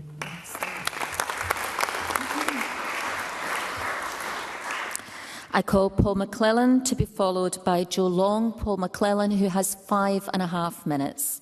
Thank you, Presiding Officer. Scotland's NHS is, of course, one of our greatest achievements, and East Lothian is a service that looks after our families every single day. Now, whether that's outstanding care at East Lothian Community Hospital in Harrington, our local GP practices in North Berwick, Dunbar, Preston Pans, or indeed specialist treatment at the Royal Infirmary, the NHS is a safety net we all rely on. Now, nationally, we all hold the NHS close to our heart, but our experiences, and we've heard this today, are driven by local delivery. East Lothian Community Hospital was fully opened in 2020 at a cost of £70 million, and it replaced the old Roodlands and Herman Flat hospitals. Today I want to speak about the SNP, how the SNP is delivering for East Lothian through 3 clear commitments, and we've heard about that today, about investing, protecting and renewing our NHS. But I also want to talk about the challenges, and we have to admit there are challenges that are out there. One of the challenges for East Lothian is a growing population. So, of course, on delivery investment, the NHS, and we've heard this, has been backed by the SNP government with a record funding of £22.5 million. That includes £17.5 billion for frontline services. Now, that includes £2.3 billion directly for NHS Lothian. There is an issue, of course, of funding for areas of rapid growth, such as the south east of Scotland. I know that's been an issue that's been raised in various forums with NHS Lothian. That's something that I'd like to discuss, obviously, with the Cabinet Secretary when she gets further into her role. And that investment is making a real difference in East Lothian. The East Lothian Community Hospital opened again, as I said, thanks to SNP investment in 2020, but it brought together services from the old Roodlands and Herman Flat hospitals into a state-of-the-art capacity, and it brought 60% more inpatient bed capacity. So one of the key things it does, it delivers better care and it's closer to home for our growing communities. I have discussed the need locally with the NHS in terms of the need for accident emergency services at East Lothian Community Hospital, and again that's something I'd like to take up with the Cabinet Secretary. We need to ease pressures on acute services by bringing more services from Edinburgh to East Lothian Community Hospital and maximise security. Delayed maximise capacity. Delayed discharge in East Lothian is impacted obviously by the lack of care staff, and Scottish Government has taken action following the closure of the social care visa route by the UK Government. I know that's an issue in East Lothian. I've spoken to carers, and we do have issues in more remote areas of East Lothian. So again, I think that's something we all need to be concentrating on. And of course, in recruiting more staff. And it's important to mention that Scotland has more GPs per head than anywhere else in the UK, and we're expanding primary care with GP walk-in clinics and additional support for family doctors. And I, of course, like many others, will be supporting and campaigning for a walk-in centre in East Lothian. And of course, in GP surgeries, I mentioned before around about the need for investment into growing communities. We need a new GP practice, for example, in North Berwick and in a new community of Blindwells. The Scottish Government has also provided tens of £millions extra to NHS Lothian, specifically to cut waiting times. And we've already seen 11 months of waiting times being cut. But we've also seen other waiting lists falling significantly, with notable reductions in orthopaedics, urology and in general surgery. Secondly, and of course, in protecting in NHS, the SNP will always put the core principles of our NHS first. It must remain comprehensive, it must remain universal, and it must be free at the point of need. And of course, under the SNP, prescriptions, eye tests and personal care remain free. Now, that's benefits that matter enormously to families and older people across East Lothian, and I heard that when I was out campaigning. Now, unlike Reform and Nigel Farage, we reject any move towards privatisation or a two-tier system based on the ability to pay. Whether there's cut or privatised, SNP stands firm. The NHS belongs to the people of Scotland. It's publicly owned, publicly delivered and protected for future generations. And of course, more importantly, we need to renew the NHS. We always need to do that. Investment protection are essential, but we must also renew and reform the NHS to meet the challenges of an ageing population, new technologies and, of course, rising demand. That's why we're shifting the balance of care. And it is about treating more people closer to home through hospital, home and community diagnostics and increasing and expanding services at local community hospital. In Harrington, I remember when I was council leader in East Lothian in 2010, we brought a hospital and home initiative to East Lothian then, and it makes a huge difference still now. It's also about harnessing innovations such as the digital booking systems and new ways to access physiotherapy and mental health support. We also need to put prevention at the heart of everything. That's keeping people healthier for longer, so they need hospital care less often. Mental health services are also being expanded and must continue to treat drug and alcoholic harm as a public health issue. Now, in East Lothian, renewal means stronger community services. It means better integration between health and social care. And it's a health service that works for all our coastal towns, growing villages and rural areas. One key thing that I heard back from local communities was the local communities need to be involved in how we deliver and develop services. And of course, challenges remain. Demand is high, pressures are real. But with record investment, falling waiting times in key areas and incredible dedication on NHS staff in East Lothian, we are making steady, serious progress. So let's continue building on the NHS that makes every person in East Lothian proud, one that cares us from cradle to grave and our children and grandchildren can rely on. Thank you.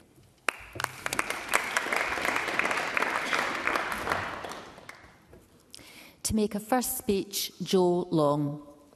Thank you, Deputy Presiding Officer, and I congratulate you on your election. It's an honour to be giving my first speech in this chamber. I'm grateful for the opportunity to serve, so my first thanks must go to the people of Mid-Scotland and Fife for sending me here. I've lived and worked in the region for many years, and I hope that I can repay their faith through my work in this place to improve their lives. My second thanks go to the Labour members and volunteers who campaigned to have our shared values represented in this Parliament, and I hope I can do them proud too. The region I represent is as diverse as it is large. It contains the heights of Schiehallion and the coastal villages on the Firth of Forth, the south of the Cairngorms National Park and the former mining communities of Fife, agriculture and shipbuilding, the medieval University of St Andrews and the modern campus of Stirling, and of course the region boasts Scotland's ancient capital and its newest city, both of which happen to describe Dunfermline, the place I call home. The region is a microcosm of Scotland in its diversity, but also in the political outcome it gave us last month. MSPs of all stripes were returned to this Parliament, and with that result comes an effective mandate for us to find common cause in improving the lives and opportunities for those we serve. I've been heartened to hear that recognised and repeated across the chamber in the last couple of weeks. I come here from the third sector, working at Scotland's biggest autism charity after many years in health and social care. So it's apt to be making my first speech in this debate, and I'm privileged to be taking on the community care and mental well-being portfolios for my party. I'll always be proud of our NHS. I was in my teens when I got my first job as a nursing assistant, supporting adults with learning disabilities in a long-stay NHS hospital.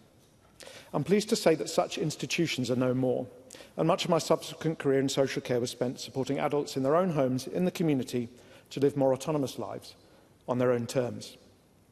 But it would not be true to say the journey is done and that the rights of all people with learning disabilities have been fully realised. We still have far too many people in crisis detained in inappropriate hospital placements, sometimes for years on end. It's been good to see some progress on this recently through the Independent Living Fund, and I hope that this is the Parliament that will see all of those people finally come home. And I hope our health services can be made accessible enough that people with learning disabilities no longer live shorter lives than their peers or continue to die in greater numbers from preventable deaths, a fact that should shame us all. Having campaigned and worked alongside autistic people and families of autistic children in recent years, I also hope that this is the Parliament that we will see neurodevelopmental assessment, diagnosis and community-based support combined in pathways that are truly neuroaffirmative and which do not see people left in limbo on waiting lists for months or years on end. Indeed, it's vital that we improve all of our NHS mental health services for those that are in crisis or in acute need. But we must also recognise that support for our mental well-being is not just about access to treatment when we're unwell and we need it, but those vital elements of any good life: connection, acceptance, belonging, contribution, meaning. Support for these outcomes are often provided by community services run by the charity sector, and these services need to be commissioned by government in a sustainable way that truly values and rewards the workforce. That way, we can properly support all those people that rely on our diverse social care services, whether that's because of lifelong care needs, disabilities, or because of the needs that arise as we get older.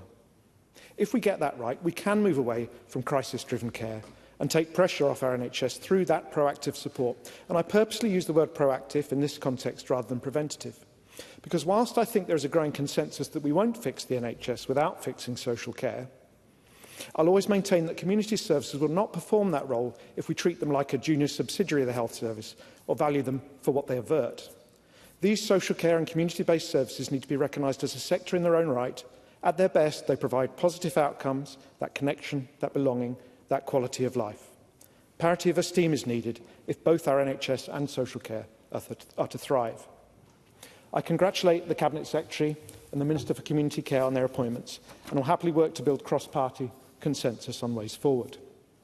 In my former workplace, I had the opportunity to engage with the Minister responsible for mental wellbeing, and indeed other members across the House, Tom Arthur and others. And we worked on developing plans for new legislation to fulfil the rights of autistic and other neurodivergent people and people with learning disabilities.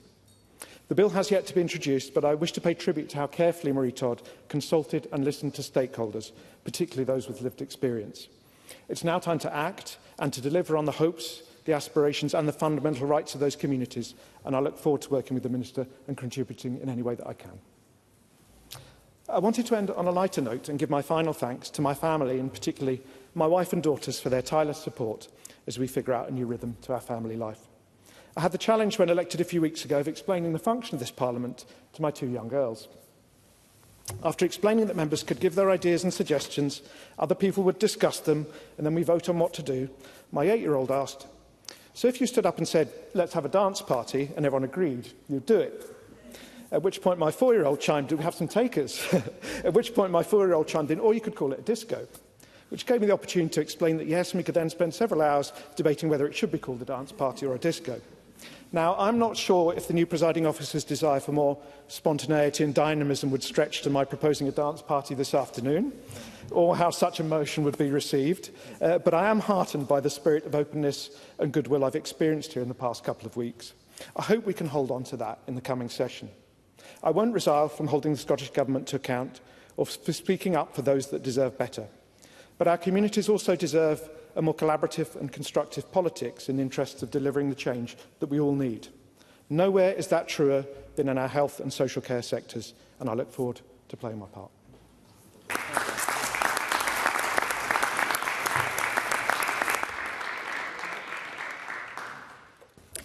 Bob Doris, to be followed by Stuart McMillan. Bob Doris. Thank you, Presiding Officer. Can I first of all welcome the Cabinet Secretary and her ministerial team to their place, but also to thank the outgoing Cabinet Secretary Neil Gray for his work over the last few years, in particular in working with me closely to secure newborn baby screening for spinal muscular atrophy, something that I championed and the Scottish Government was able to make happen, something I'm deeply proud of. I've got my list, of course, Presiding Officer, for this Parliament, which does include better care for those living with epidermolysis bullosa. I always say EB because I always trip over the name, but really important. We have to deliver better care for EB sufferers, and we have to look at whole genome sequencing, particularly for cancer patients. Two things I want to return to, not in this speech, but get your asks in early, is what I've learned in this place, so I've done that now. More generally, going to the motion, I welcome the Scottish Government's motion, which recognises and commends the hard-working staff across Scotland's NHS. It places those staff at the heart of the significant progress delivered by our NHS, which of course includes long waits, down now 11 months in a row. That's of course not to say there's many challenges. Of course there is, and I know that very well. My wife is a nurse, a critical care nurse, and I hear from her many of those various challenges. We are very well aware of those, and they have to be acted upon. But in this speech, I want to have my contribution on palliative care. and I thank Miles Briggs for his kind words in relation to that. I concur with the work he's done on this, Minnie McNair also, but also the outgoing Public Health Minister Jenny Minto for her work in this area. Thank you, Jenny, for everything that you have done. I chaired the cross-party group on palliative end-of-life care in the last Parliament. I hope we get it back up and running in this time. It's very important. To highlight that, a Spice briefing indicated that in 2021, 89% of those dying in Scotland had palliative care needs. There's a huge increase also of those dying with complex needs and multiple conditions, much more complex. Marie Curie pointed out in their report from February this year that a new national analysis shows that almost 1 in 3 people in Scotland die with unmet palliative care needs. That suggests around 18,500 people across Scotland die each year with both significant levels of unaddressed symptom control or concerns about timely access to appropriate care. We must address it. It is estimated that each year around £1.3 billion is spent supporting people in the last year of their life. £1.1 billion of that is spent in hospitals, be that unscheduled visits to A&E, avoidable admissions to acute services, the lack of sustainable support package for those in hospitals to turn back to the community, or secure a care home or a hospice bed. Just some of the examples of how the NHS spends its money in a way that does not meet the best outcomes for those we wish to serve. Given the scale of the challenge, our health and social care sectors must deliver reform and renewal, as today's Scottish Government motion highlights. The challenges may be substantial, but there is cause for optimism. We should not forget that where palliative and end-of-life care is delivered, it is often done to an exceptionally high standard with great care, respect and dignity. That can often get lost within this debate. We also have an excellent hospice network who have, in recent budgets from this place, received additional monies, including to help work towards pay parity with NHS Agenda for Change staff, something I and others in this place have championed for some time. Reform and renewal must be done with Scotland's hospices at its heart, but not just hospices, but a vibrant hospice at home network needs to be nurtured. Our care home staff and our home care workers, they're all fundamental to that network of support required. But regarding hospices, Hospice UK are concerned about challenges in retaining current hospice beds at a time when we need to look at expanding provision, not just maintaining it. The Scottish Government has committed to working with the sector to secure a sustainable hospice network, and I understand there remains an ongoing discussion, a positive discussion between hospices and the Scottish Government about how we work towards that. This will require a longer-term and refreshed funding model for hospices, which is less reliant on charitable donations. A new palliative care strategy was launched in September 2025, and there is much to welcome within it. How and who funds those ambitions and how they are delivered and monitored will be crucial. The strategy's initial delivery plan includes a 24/7 palliative care helpline to give people confidence and support whenever they need advice about palliative care or what to do when someone is ill or dying. It includes the integration of specialist and general palliative care services to get appropriate care more quickly to those who need it, and, crucially, ensuring health and social care staff providing general palliative care for people of all ages with life-shortening conditions also have access to 24/7 specialist palliative care advice and support for them to do their job properly on the front line. Presiding Officer, in delivering all these and more, the role and the funding of integrated joint boards will need to be considered carefully. There may be an important role indeed for the National Care Service Advisory Board in helping drive through some of those changes, but change there must be.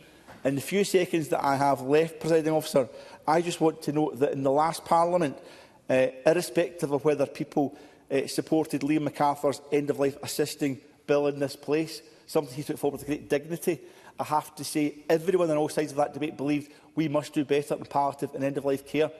We promised to do it in this Parliament. This Parliament has reconvened. We must deliver for people approaching end of life. Thank you, Presiding Officer. Stuart McMillan. Thank you, Presiding Officer. First of all, I welcome you to your role. I also want to welcome the new Cabinet Secretary and ministerial team and pay tribute to those who are no longer within the health brief. I also want to touch upon two MSPs who weren't returned, Jackson Carlaw and Jamie Green. Both made hugely important contributions to this Parliament, and I wish them well as they go on with their lives. I also want to pay tribute to Jeremy Balfour, Ros McColl, Sarah Boyack, who I worked with them on the CPA, Commonwealth Parliamentary Association. I wish them well also. My constituency has increased as a consequence of the boundary changes, and I, as well as been delighted to once again represent the constituents from Port Glasgow, Greenock, Gourock, Inverkirk and Weems Bay. I also look forward to working for my new constituents in Kilmacombe and Quarriers Village, and I want to pay tribute to my campaign team for their excellent work delivering an SNP victory in Inverclyde constituency and also across the country. Moving on to today's debate, and we all know that the NHS is one of the most important issues for the electorate. And in my recent campaign, the 4 main issues raised with me on the doorsteps were NHS, housing, cost of living and also independence. I know there are challenges within the NHS, but I know there are also many positives. I want to thank the NHS staff for their dedication and also for their hard work that they deliver for every single one of us every single day. Now, the key information which demonstrates how the NHS under this SNP Scottish Government is turning a corner include the long waits down for 11 months in a row, the number of operations carried out up by 7.3%, new outpatient waits over a year have dropped by more than 76%, prescriptions are still free in Scotland, but it's £9.90 in England, and the universal free eye test. These are firm foundations to build our NHS upon, and this Parliament, and they are proof that progress is actually being made, and it was made in the last session to help our health service recover after the COVID-19 pandemic. I'm under no illusion, though, that this progress wasn't easy, and we know it wasn't easy, and we've still got more to do. And as we move forward, I welcome the following policies which will play a pivotal role in shaping healthcare delivery, and that's the opening of at least an additional 5 GP walk-in centres, and setting out the locations for the 14, the development of a new national plan for hospital flow, hospital flow to ease pressure on A&E and address delays in discharge, introduce the first heart and lung health MOTs, and submitting a proposal to the UK National Screening Committee on reviewing the age for bowel cancer. I've also improved funding solution for hospices. There are more, but I could list. I just want to list these 5 examples to show that our NHS is changing to help our constituents. I do, however, have some suggestions to help going forward, and like Bob Doris, I'll get my asks in early. Firstly, last week, the NHS Greater Glasgow and Clyde issued a statement saying that they are destroying medicines worth £100,000 per day. I've already spoken to Ivan McKee about this. Now, that's a vast sum of money that's actually been wasted, which I'm sure everyone will acknowledge. In addition to patients, GP practices have a role to play in reducing this. So constituents have told me that they have said to their GP practices that they don't need part of their prescriptions, but this hasn't always been taken forward. So I believe that increased prescription reviews are necessary to help reduce this wastage and save money. Secondly, I was delighted that earlier this year the Scottish Government announced that Port Glasgow Health Centre is to be replaced. Now, this was welcomed by many in the community, but sadly, and also in their own unique way, the local Labour Party turned this positive into a negative. Now, the health centre funding is to be funded through the mutual investment model. And so I'd like to suggest to the Scottish Government to also engage with the Strathclyde Pension Fund, as they are sitting on an absolute wealth of resources. And the replacement... Will the member take an intervention? Sure. Thank you for taking my intervention. Alex Kerr. Thank you, Deputy Presiding Officer. Thank you for taking my intervention. I note with the interesting point raised by Stuart McMillan around the potential for pension funds like the Strathclyde Pension Fund to help resource the solutions to the challenges we face, while always ensuring they deliver sound investments for their members. At this point, I must note an interest as a member of the Strathclyde Pension Fund. I was also on the committee until last month, and heard of the direct impact portfolio which targets investments with a local economic or environmental social governance impacts while protecting returns. Would Mr McMillan agree with me that we should encourage such funds and strive to encourage their investment, particularly in devolved areas, come to Scotland in the first instance? I would remind members that interventions are not speeches and should be short. Thank you very much. Mr McMillan. Thanks, Presiding Officer. I absolutely agree wholeheartedly with my friend and colleague Alex Kerr, because I think certainly the more investment that comes to Scotland from the Strathclyde Pension Fund, the better, quite frankly. So the replacement of the Port Glasgow Health Centre alone might not actually be enough to make the numbers stack up. So tying in the investment with other projects, such as that the reinvestment into the Inverclyde Royal Hospital may actually make it feasible.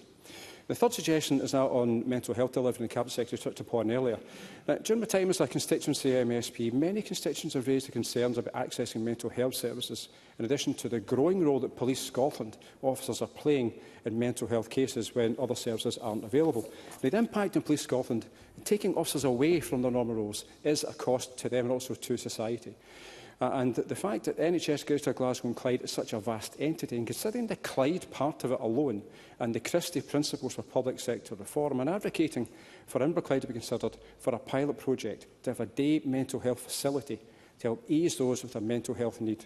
I believe this would help those in crisis, free up police time and also save money. And finally, during the election campaign, I also heard from constituents about their health journey using the Queen Elizabeth Hospital in Glasgow. Not one person complained about the care that they received, but some, and many did actually ask the question, why, for a routine procedure, why we go in there as compared to getting that service in the Inverclyde Royal Hospital. So I think having more of these routine procedures locally as compared to going elsewhere also saves time, certainly for the patient, but also helps the Scottish Ambulance Service, because when ambulances leave Inverclyde, they don't come back for many, many hours because they're stuck at the A&E waiting time, or else they get put onto somewhere else, maybe in Renfrewshire or across the river over towards Clydebank. But I'm conscious of my time, so I will stop there, but there's just a few points I know that certainly would help the health service delivery in Inverclyde. Thank you.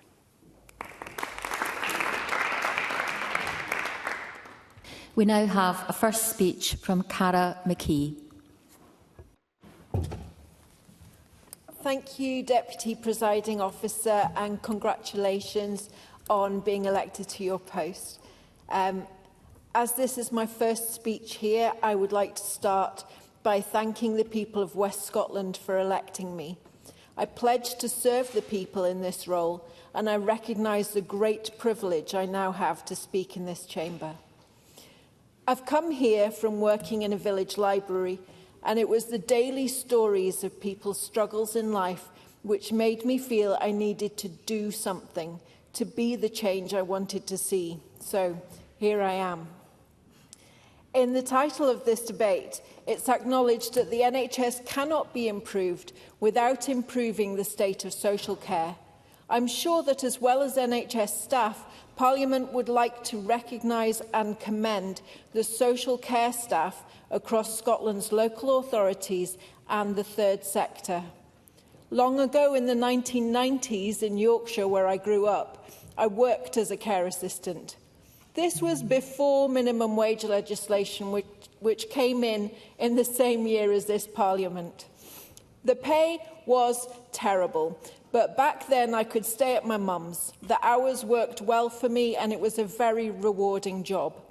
One day I was chatting to the manager of the home I worked in about the proposals some politicians were making for a minimum wage.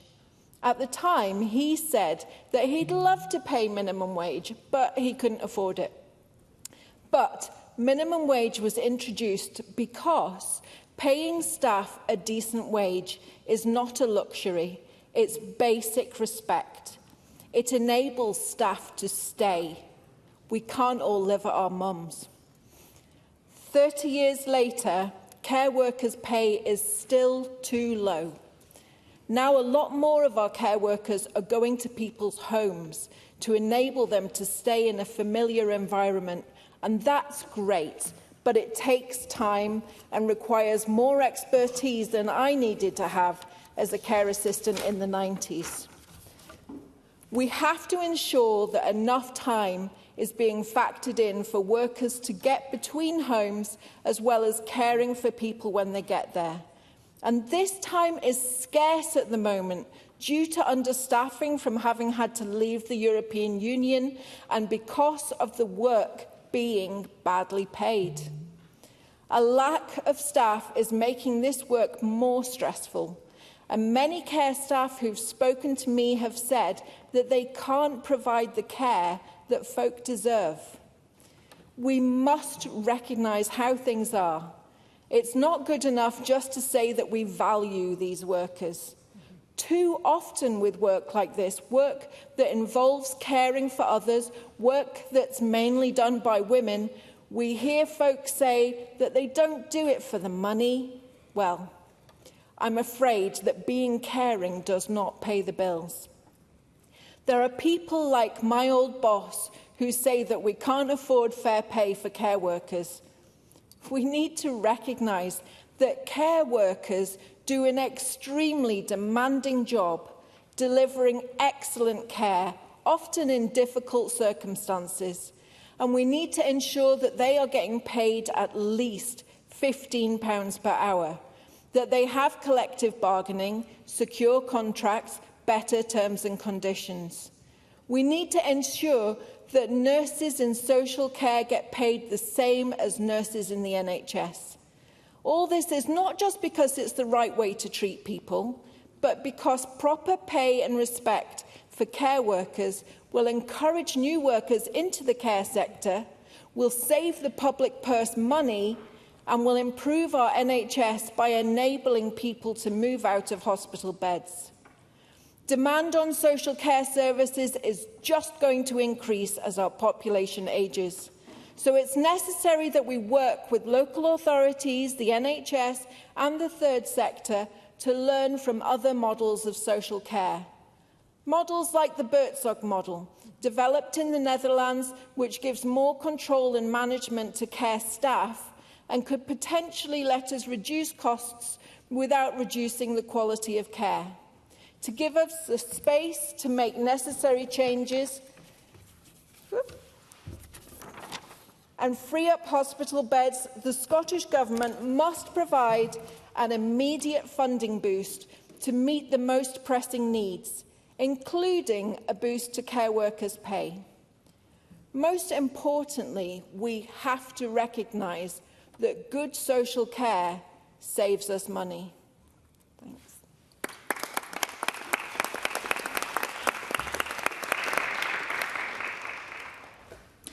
Fulton McGregor to be followed by Lloyd Melville. Fulton McGregor. Thank you, Presiding Officer, and can I welcome you to your role. As this is my first speech since the election, I would like to take the opportunity to thank the people of Coatbridge and Chryson for returning me to represent you for the third time, and with around a truly humbling 50% of the vote. I can say with all my heart it is the highest honour to again be given your trust to represent you here. Previous Labour MP Tom Clark, who I've come to know quite well actually, once described the people of Coatbridge and Chryson as the salt of the earth, and I would very much concur with those remarks. I, like Tom himself and many others, such as Ricky Burns the boxer, the Kane brothers of Hue and Cry, and the legendary Fran and Anna, all grew up in this constituency and have called it home. Its working class and industrial roots have shaped my values and forged my politics. So just like in the previous 10 years, and regardless of who you voted for, I promise to be a voice for you, who are my constituents, and raise the issues that you ask and that are your priorities. And so on that note, I will be using today's speech to focus on just some of those issues. But before I do that, I would like to commend the Scottish Government under the leadership of the First Minister and the previous Health Secretary for making the progress that has been made in the NHS. Of course, it's far from job done, but just as they promised, good progress has been made. And I'd also like to welcome the new Cabinet Secretary and our Ministers to their role, and I have no doubt they will push this progress to the next level. So turning to the first of the areas I'd like to raise today is the situation with CAMHS. Like I'm sure many others, I have a lot of constituents come to me with concerns about access to CAMHS for their children. NHS Lanarkshire currently have a waiting list of over 4 years. That's 4 years children and young people are waiting to get treatment for often serious mental health issues. Children are also being told they won't get diagnoses until they're an adult. Families who are able to go private for the assessment then can't get access to recommended medication because CAMHS don't have the capacity to take on the case. This is very distressing for our families that we work with. Indeed, my office staff as well report that they are distressed at some of the stories that they are hearing and the lack of service. So the current situation here isn't good enough.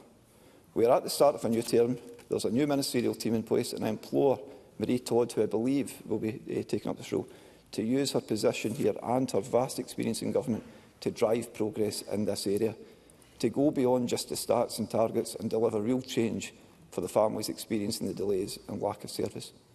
I know that it won't be easy, Presiding Officer. I know there are staffing issues, I also fully understand that this is not a Scotland-only issue and that all nations in the UK have been struggling in this area since the pandemic especially. And I also believe that CAMHS is not the answer for everyone, and I would urge that there is access to other services at an earlier stage. And I have to say, I'm sorry if this is very direct and just my first speech back, Minister. However, I do fully believe that this situation needs to change. For some of my young constituents, their future is uncertain and in jeopardy because they are not getting the help they need at the time they need it. And I have great faith in the Minister, who I consider a friend, will be the one to take this forward with more progress here. The second area I'd like to raise on behalf of my constituents is that of access to GP services. I'm fortunate to have really good array of GP services across my constituency. However, like all other areas, we get concerns about access to appointments and that ATM rush. Now, the new GP walk-in clinics are going to be a big help with this, and I very much welcome the initiative. However, at present, the nearest announced walk-in GP service will be East Kilbride, some 21 miles from Coatbridge and 24 miles from Steps. And I welcome the news that there's to be one in Shotts as well in North Lanarkshire. However, that is also 24 and 26 miles away respectively from those towns. So I have therefore a suggestion for the Cabinet Secretary, which is a pity she's not here for it, which I know she will also have from me in writing, and that is to say that Gartcosh Development Trust are currently undertaking a community asset transfer of what will soon be the former Gartcosh Primary School to turn it into a community facility. It would be the ideal location for a new walk-in centre with fantastic motorway links, and it would be able to service the whole of North Lanarkshire and possibly the east end of Glasgow as well, which I know David Linden was making a plug for earlier. My constituents have asked me to raise this proposal with the Cabinet Secretary and her team, so I hope that it can be given consideration. I see the Minister nodding there, so that's much appreciated. And, Presiding Officer, my last plea today is in relation to the new Monklands Hospital. The Cabinet Secretary and her team will be aware that the business case put forward by NHS Lanarkshire was not signed off before dissolution of this Parliament. She will also be aware how much the new hospital is needed by my constituents and those of Neil Gray's, whose constituency it will actually be in, and we both visited the site fairly recently. So I do wonder if the Minister is able to say, when she's summing up, if there is any indication yet when that sign-off might take place, because my constituents are obviously quite keen to know. Presiding Officer, I will again conclude by just welcoming the new health team to their roles. I think it's a very exciting period ahead, and just to say that I'm very positive that the recent progress that we've seen in the NHS improvements will be continued under their leadership. Thank you, Presiding Officer.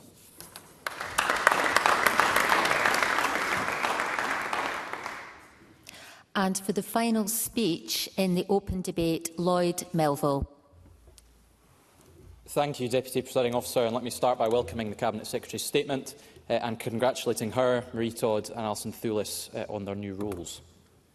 Access to the NHS came up time and again on the doorsteps during the election campaign. Now, people are rightly proud of the NHS and they value it deeply, but when they need care, they want it quickly, locally and without having to fight for an appointment. So that is the test that we must meet. But the future of the NHS will not be secured by hospitals alone. Hospitals matter, waiting times matter, so do operations, diagnostics and emergency care, and I want to thank all of the staff who look after all of us. But as others have touched on, if the NHS reaches people only when illness has become crisis, then it has reached them too late.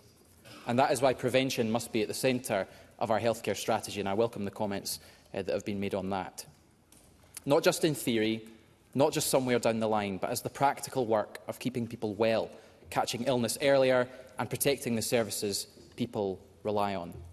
That means stronger general practice, because the first door into the NHS must be easier to reach. It means hospital at home, because for some patients the right care is not in a ward. It means social care that helps people leave hospital when they are ready. And it means GP walk-in centres, because same-day help can stop pressure building into an emergency. And, Presiding Officer, I welcome this Government's manifesto commitment to deliver a walk-in GP centre in Angus. For the people I represent, that means another route to care, less pressure on existing services and support before a problem escalates. Our aim should be simple: the right care in the right place at the right time. And I know from my own experience in Monifieth how much pharmacies already contribute to primary care in the community. When pharmacies are fully used, people can get care quicker closer to home, and often without needing a GP appointment at all. That is not a second-best service. It is the NHS using the skills already present in our communities. Now, Presiding Officer, there are not many moments in public health when a country can say we have the tools to end transmission of a virus. But on HIV, Scotland can say that. Early testing, treatment and PrEP give us a clear route to zero new HIV transmissions. And together, this Parliament could be the one that delivers it. What a legacy that would be. Earlier help matters just as much when someone is struggling with their mental health, as many others have touched on. In my Angus South constituency, the Beacon in Arbroath is already showing what accessible walk-in support for young people can look like. And my colleague Heather Anderson has set out that just over the border in Dundee, Hope Point is delivering vital support to anyone who needs it 24 hours a day. And I have seen firsthand the difference that those staff can make, and I want to thank them for it. When someone is in mental health crisis, they need care, not a system that defaults to a police car or a hospital admission. And as the Cabinet Secretary has said, the introduction of mental health triage cars in Fife, Glasgow, Dundee and Inverness have shown a new approach can work. And our commitment to roll them out across Scotland is exactly the kind of shift we need. Presiding Officer, that same principle should guide our longer-term health strategy. Help earlier, closer to home, before problems become emergencies. But prevention cannot stop at the door of the health service. If poverty makes people ill, then tackling poverty is health policy. If cold homes make people ill, then warm homes are health policy. If poor transport stops someone getting to an appointment, then transport is health policy too. The NHS treats illness, yes, but a healthy society prevents it. That means making sure our bairns do not go hungry, homes are warm, dry and safe, and folk can afford food on the table and a roof over their heads. That is health policy too. None of this removes the need to treat people who are waiting now. People need appointments, operations and emergency care. They need staff with time, buildings that are fit for purpose, and systems that help rather than hinder. But if we only respond once people have reached crisis, we will always be asking the NHS to do too much, too late. The serious answer is to move care earlier, support earlier, and investment earlier. Not away from the NHS, but into the services and policies that stop people reaching crisis in the first place. That is how together we will renew the promise of the NHS. A public service free at the point of need, strong enough to treat people when they are sick, and bold enough to keep them well throughout their lives. Presiding Officer.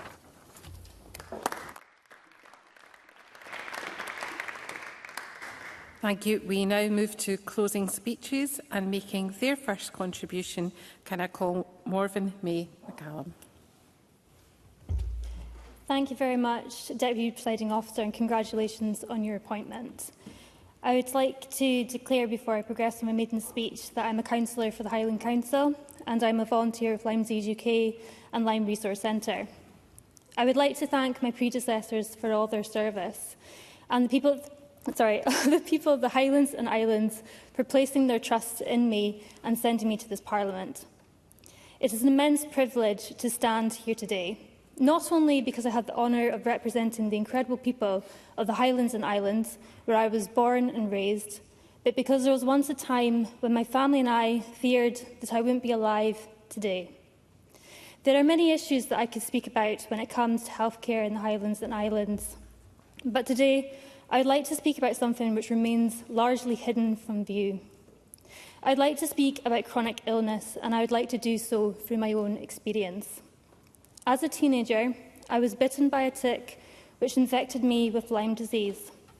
What should have been a few weeks of treatment became years of medical uncertainty. I was repeatedly misdiagnosed, repeatedly denied treatment, and ultimately left to fend for myself as my health condition deteriorated. I spent over 8 years of my life largely housebound and bedbound because of this. While my friends were studying, travelling, building their futures, I was fighting simply to survive each day. It was only through the determination of my family and the financial sacrifices they made that I am here today. Even now, I live with a lifelong illness that affects every aspect of my day.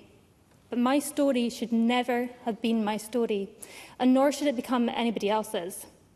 Yet, all these years on, I constantly hear from people whose experience mirrors my own. The tragedy is that for many people, a few weeks of the correct antibiotics can prevent a lifetime of ill health and disability. Despite the NICE guidelines on Lyme disease coming out in 2018, people are still being refused treatment, prescribed inappropriate antibiotics and diagnosed too late. The main reason for this is that we still don't have an accurate blood test for Lyme disease. Lyme disease is caused by an extraordinarily complex bacteria, but complexity should never be an excuse for neglect. More worryingly still, these failures are not only harming people's lives, they are costing them. Scott Beattie was a gamekeeper from Rossshire who died at Raigmore Hospital at the age of just 43 after being misdiagnosed and mistreated. What happened to Scott should never have happened, and we owe it to him, to his partner and their 2 children to do better. We owe it to all those people who were left with so little hope by the very system that was built to support them, that they felt they had no choice left to them but to take their own lives. The issue with Lyme disease is widespread, from people being infected walking up Arthur's Seat to people's gardens being so overrun by ticks in the Highlands and Islands that they are scared to let their children play in them. In fact, in a 2024 survey by Lyme Resource Centre, they found that 80% of respondents reported being infected with Lyme disease in the Highlands and Islands, and yet public awareness remains painfully low. The same survey found that 82% said that they, a family member, friend or colleague suspected Lyme disease long before a medical practitioner did. Patients should not have to diagnose themselves, but sadly many people living with chronic illness will recognise the experience of having to self-diagnose. Across Scotland, people with ME, CFS, fibromyalgia, endometriosis, POTS, Ehlers-Danlos syndrome and many other chronic conditions face similar struggles to get diagnosed, access support and treatment. While the conditions may be different, their experiences are often remarkably similar to those who suffer with Lyme disease. Perhaps the most damaging experience of all, though, is not simply the illness itself. It's not being believed. People with chronic illness are often told, it's probably just anxiety. Well, you don't look sick. It's all in your head. These are statements that patients should never have to hear. People with chronic illness should not have to sell their homes, spend their pensions, take out huge loans to pay for treatments that should be provided on the NHS. Because behind every misdiagnosis and every waiting list statistic is a human being whose life has been torn apart. I remain proud of our NHS and grateful to the staff who work tirelessly within it. But supporting our NHS also means being honest about where it is failing. We need to have better diagnostics for all chronic illnesses. We need specialist expertise. We need greater awareness among both healthcare professionals and the public. And we need to ensure that patients are listened to when they tell us that they are ill. Because my story should never have been my story, and Scott's story should never have been his. And all across Scotland today, there are people whose stories are still being written, and we have the power to change them. So, I ask this chamber to come together to ensure that no one in Scotland has to fight harder to be believed than they do to get well. And I ask the Cabinet Secretary if she will pay tribute to this in her closing speech and will be open to further discussions with me on this topic. Moran Tang.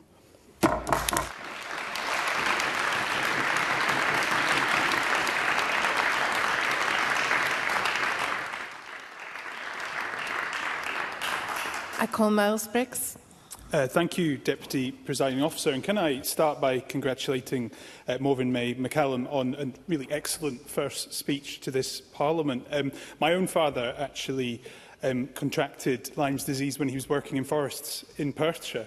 And he spent months in Perth Royal Infirmary. And I remember as a kid going to visit him and listening to your speech sent kind of really reminded me of that period, because so many people aren't believed until they are extremely unwell. So I really pay tribute to the member and look forward to seeing what the member will do to campaign on this issue over the course of this Parliament and to make a difference.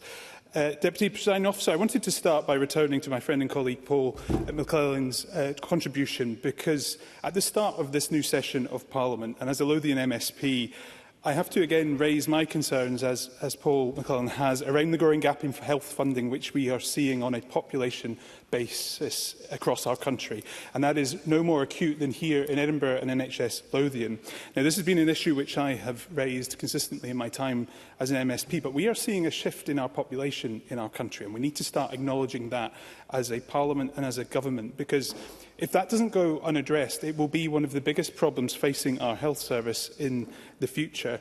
I therefore hope that the Cabinet Secretary, as a fellow Lothian MSP, would agree to meet with a cross-party group of MSPs to discuss how we can see a population-based funding mechanism put in place to help address this. That's kind of asking the Cabinet Secretary to meet herself as a Lothian MSP, but I hope it's something she will take forward as well. In 1999, I remember sitting in my Modern Studies class and being very excited about the election of this new Scottish Parliament and what it could mean for our country. And we used to talk about Scottish solutions to Scottish problems. But 27 years later, I have to ask myself if this Parliament really has been focused on delivering new thinking and fresh ideas for our NHS. And I hope we can all acknowledge that I don't think we can really say it has. Life expectancy in Scotland still remains shocking. 20% of the most and least deprived communities sees the gap between 8 years for women and 11 years for men. Now, Helen McDade spoke about the need for action, and I agree. Too often, our NHS is so good at delivering a process to referral, but not an actual outcome. So we need to see, I think, a change from government strategy after government strategy, but to actually strategies which deliver outcomes. That said, I would highlight two of those strategies which I think ministers should return to, and that is realistic medicine and what matters to me. If we are to actually look towards where patients want to be treated and how they want to be treated, we need to understand that often the NHS overtreats Scots. And that's something I think we need to understand and have a reset around in this session. And we have heard from a number of members today around poor health spend in our health service. Police officers taking people experiencing mental health trauma to A&E to sit with them all day, to then just take them home. And that's where I hope the Cabinet Secretary and the Justice Secretary genuinely are going to work together to end that practice. Stuart McMillan highlighted ambulances tied up at A&E units across our country. And Bob Doris, I think, outlined very well the cost to our health service of not delivering a better hospice and community palliative care system urgently. It is over £1 billion in cost.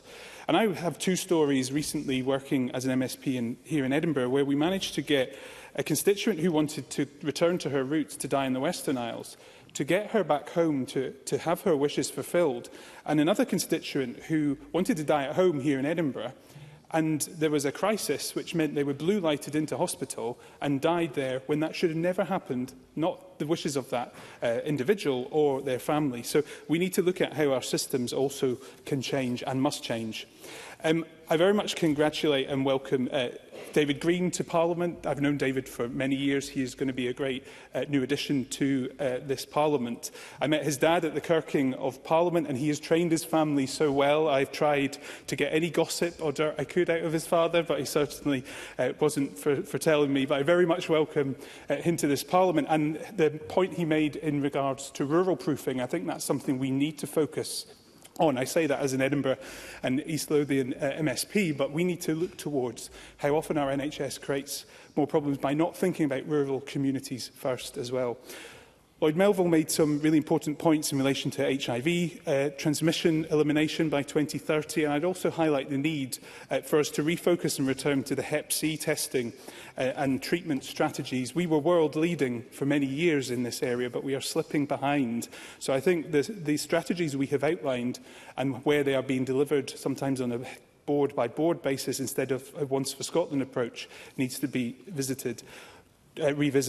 Joe Long is again another great new member. In addition to the Parliament, I worked with him when he was at Scottish Autism, and very much agree with him that the last session, one of my greatest concerns was that the government decided not to take forward the Learning Disabilities, Autism and Neurodivergence bill. His former colleague Pam Duncan-Glancy actually did some really good work around a transitions bill for young people. I think they could complement each other, and I hope the government will make that a priority to bring forward urgently as well. So to conclude, Deputy Presiding Officer, as we start this new session of Parliament, I hope that the Cabinet Secretary is genuinely ready to work with and reach out to all parties to develop a new plan to improve our NHS for this session of Parliament, but also for the future of our NHS. Thank you.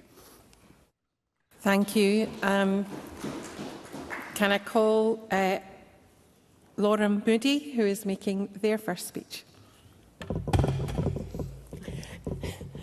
Thank you, Deputy Presiding Officer. And as this is my first speech, may I congratulate you and the Cabinet Secretary on your recent appointments.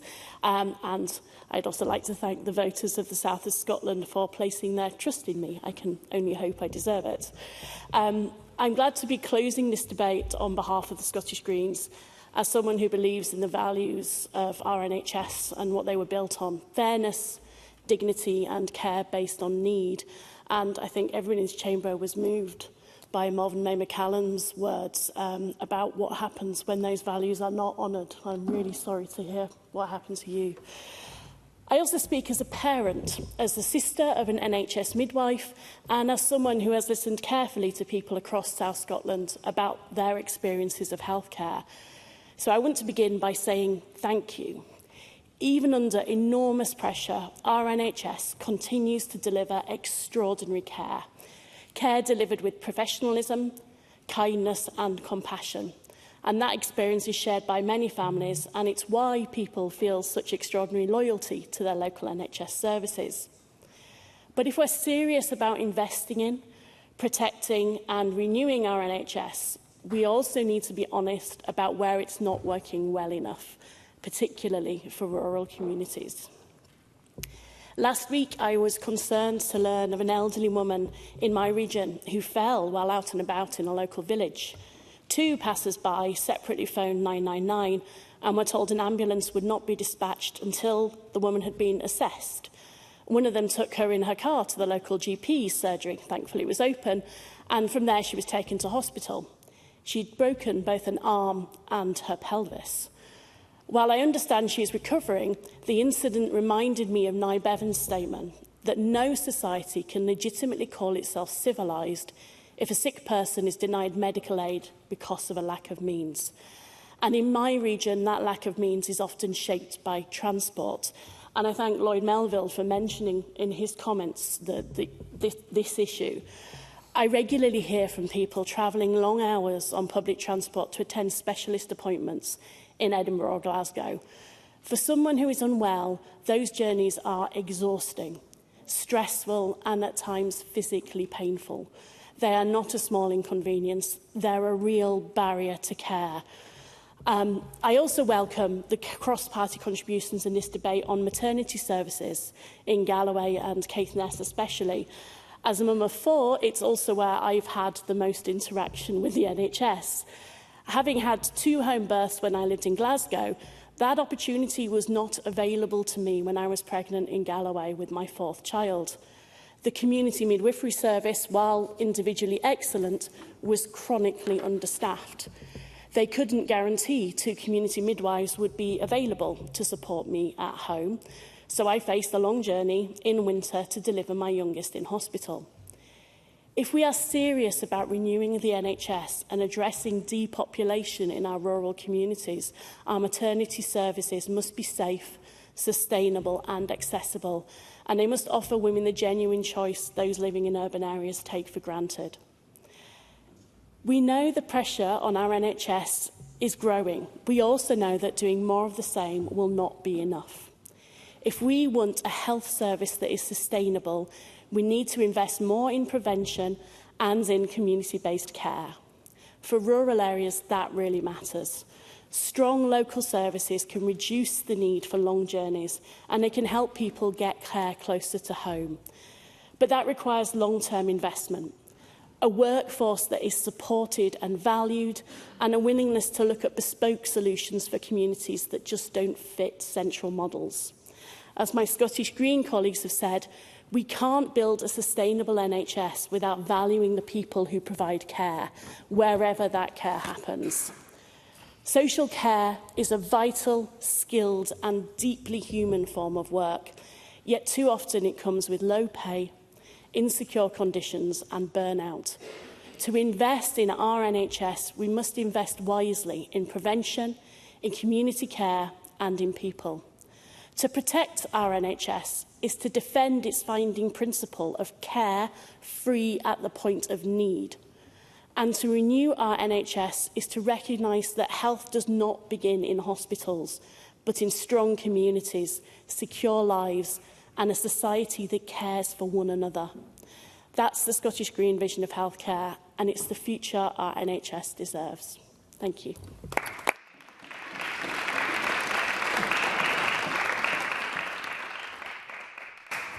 I'd like to inform members that we do have some time in hand, and I call Mark Griffin.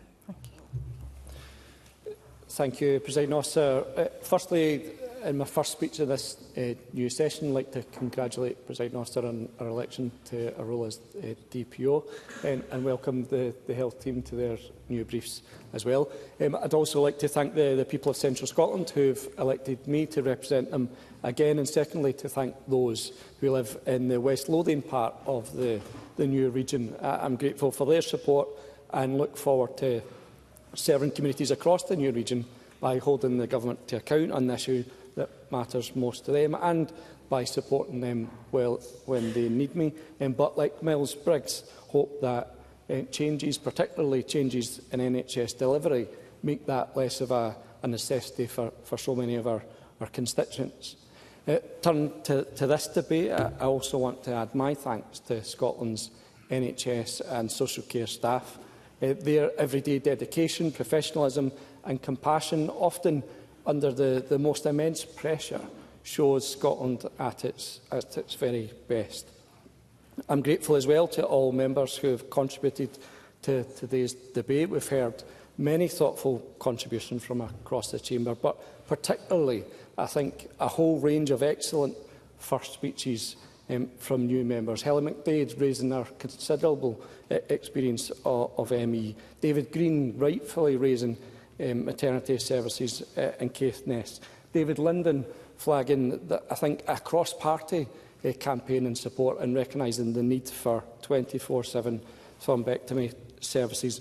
Joe Long bringing his long experience of supporting those with a learning disability. Cara McKee raising the crucial issue of pay in social care.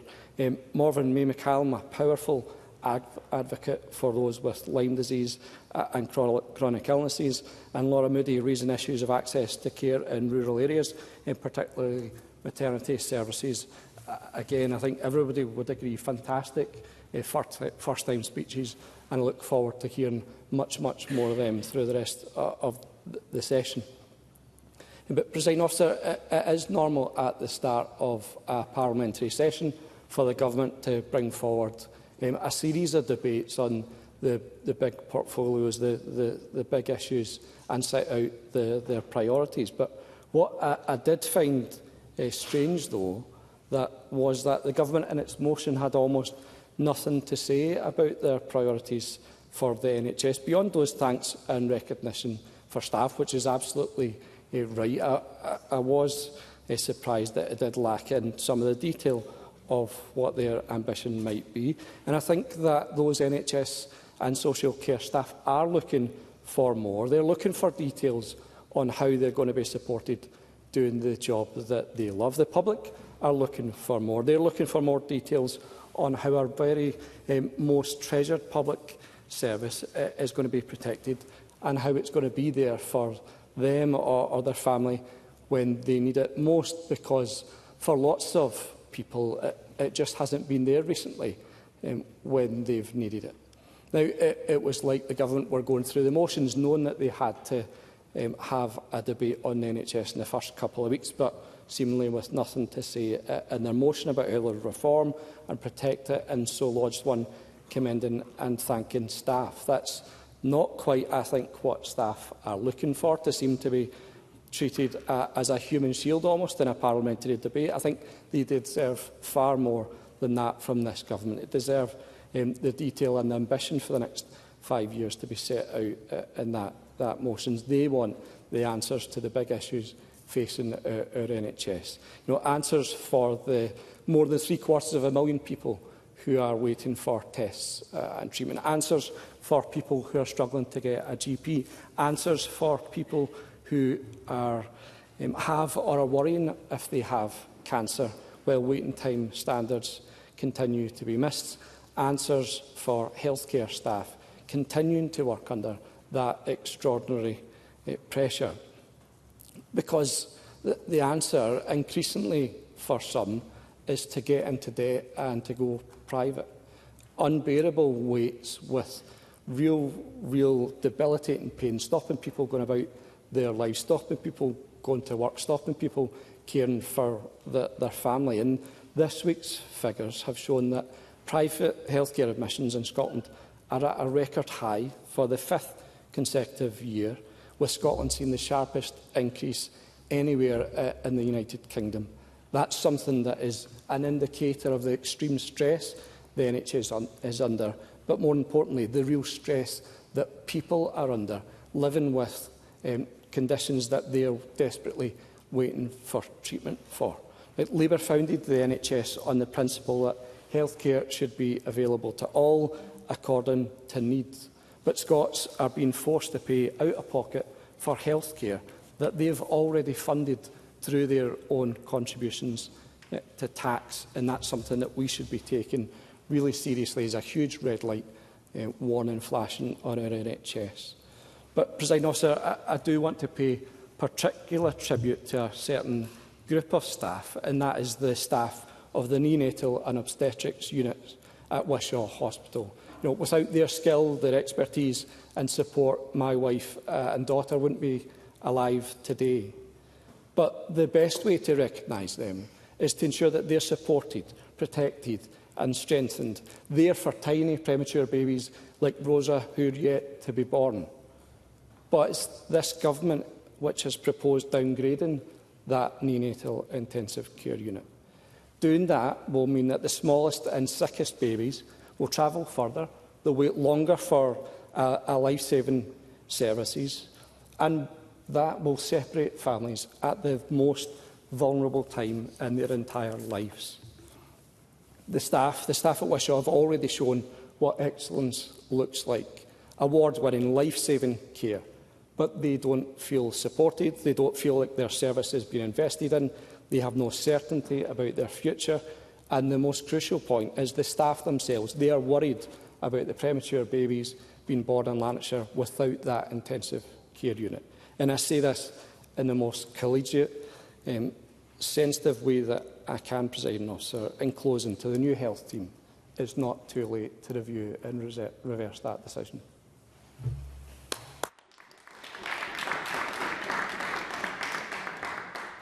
I call Victor Curry. Thank you, Deputy Presiding Officer, and congratulations to the Cabinet Secretary on her appointment. I thank members who have spoken for the first time today for their contributions across a range of valuable areas. I declare an interest as an employee of NHS Lothian. My own path into healthcare was seeded at a very young age. When I was a child, I remember my grandmother, for a period, was regularly visited in her home in the Grassmarket of Edinburgh by a really charming doctor from India with a cut-glass English accent. During these visits, the patience and compassion he showed my grandmother was unlike anything I had seen before. Medical treatments were all well and good, but the effect of these visits in terms of caring human interaction was obvious in my grandmother for days afterwards, a real inspiration to a child of 4 years old. Alas, I took a somewhat scenic route into healthcare, but thanks to the progress made in recruitment and the widening of access to the sector, I was able to enter medical training, albeit at a slightly riper age than most of my professional colleagues.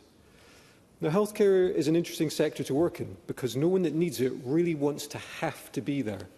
But where it is necessary to make use of our healthcare systems, patients rightfully expect to be listened to, receive a diagnosis, efficacious treatment with a clear rationale and compassion.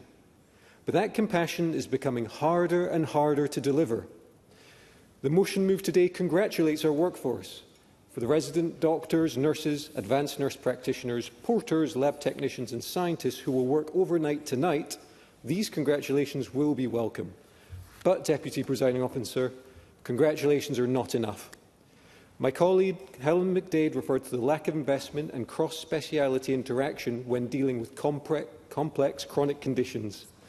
The lack of prioritisation and urgency in the training of nurse specialists, and all underpinned by management and approval mechanisms that hamper the recruitment and retention of expertise and the delivery of care.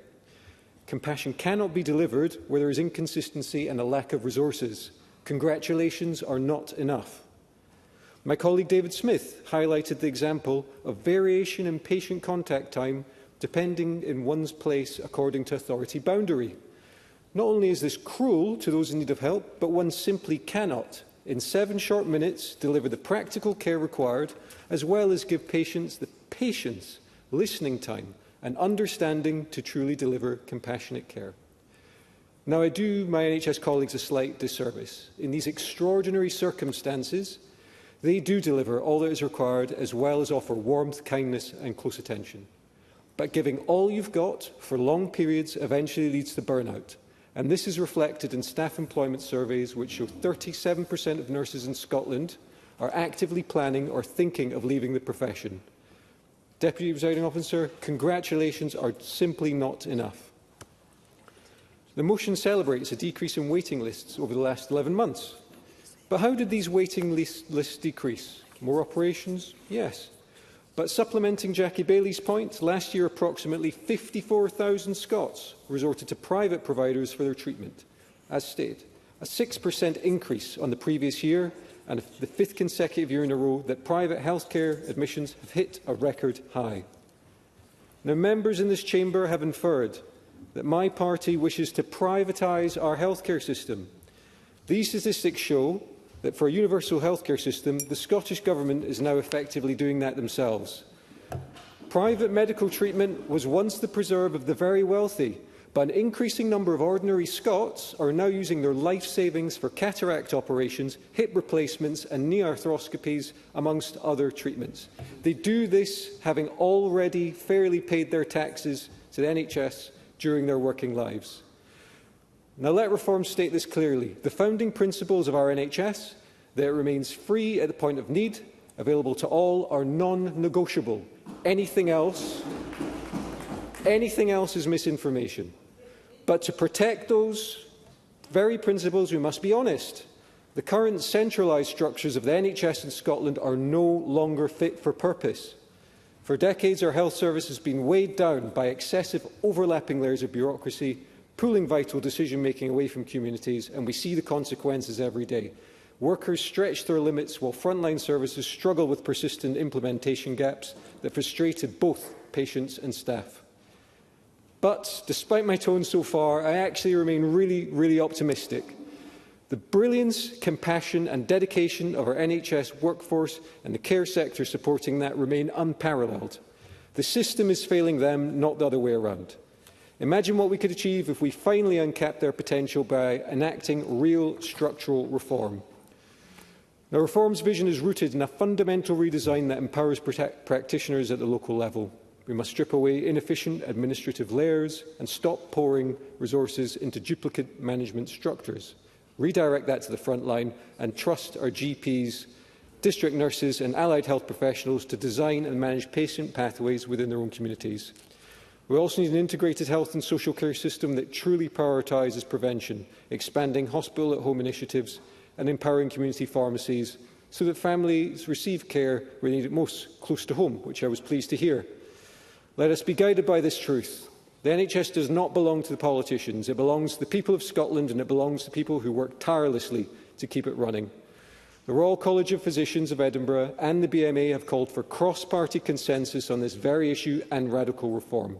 They know that change is not just possible, but essential.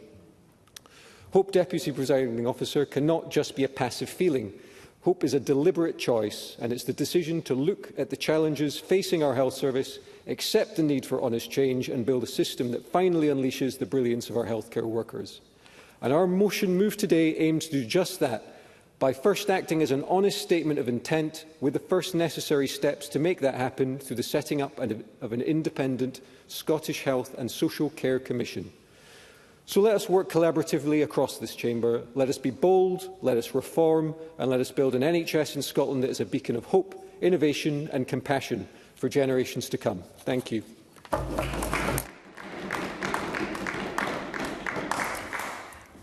I call Minister Alison Thewlis, who is making her first contribution to the chamber this evening. Thank you very much, Presiding Officer. I welcome you to your place. I'm absolutely delighted to respond to this today in my new role as Minister for Community Care, one which Jackie Bailey said was challenging, but I am very much up for that challenge. I'm honoured to be speaking on investing, protecting and renewing Scotland's NHS, an issue which touches every family and every community across our country. In my own family, my dad, who was supported to recover from a stroke in his 30s, my mum, who survived breast cancer, my brother, who in a more challenging incident survived a misdiagnosed burst appendix. The NHS touches us all and it is very precious to each and every one of us. I want to pay tribute to Neil Gray and wish him luck in his new role, to Jenny Minto, who did so much in her role as Minister, and to say how delighted I am to be part of this wonderful health team and these fabulous colleagues. I also make my first contribution as the first MSP for Glasgow Central. Most members have paid tribute to their predecessors, but thanks to the efforts of Boundaries Scotland, I find myself with 4 predecessors to mention, so I do appreciate colleagues' indulgence while I do so. Presiding Officer, I have 4 very different pairs of shoes to fill. The first of these is Nicola Sturgeon, former First Minister, but most importantly MSP for the Glasgow Southside part of my constituency. She is a particular inspiration to the shy, geeky, bookish kids like me, as well as to many women across our country. I know from speaking to her former constituents how much they valued the ways in which she supported them, and I've seen firsthand the way she would bring people together to solve problems locally. People in the doors during the election reflected to me on how much her leadership during the pandemic had meant to them personally. A second former First Minister, Hamza Youssef, MSP for the Glasgow Pollock constituency, represented the Govan part of Glasgow Central. I first met Hamza when I was convener of the YSI, so it feels slightly incongruous that he should have already retired from this place. I have huge respect for both his work in the constituency and for his principled stance in standing up for the people of Gaza, and I can't wait to see what we'll go on to do next. John Mason represented the Glasgow Shettleston part of the Glasgow Central constituency, the part that David Linden doesn't have. It will surprise nobody that John and I disagreed on a few issues over the years, but what has never been in question was his diligent service to his constituents. First elected as a councillor in 1998, as an MP in the groundbreaking 2008 Glasgow East by-election before coming here in 2011. He engaged consistently with faith communities in a way that few others could, and I wish him a long and happy retirement.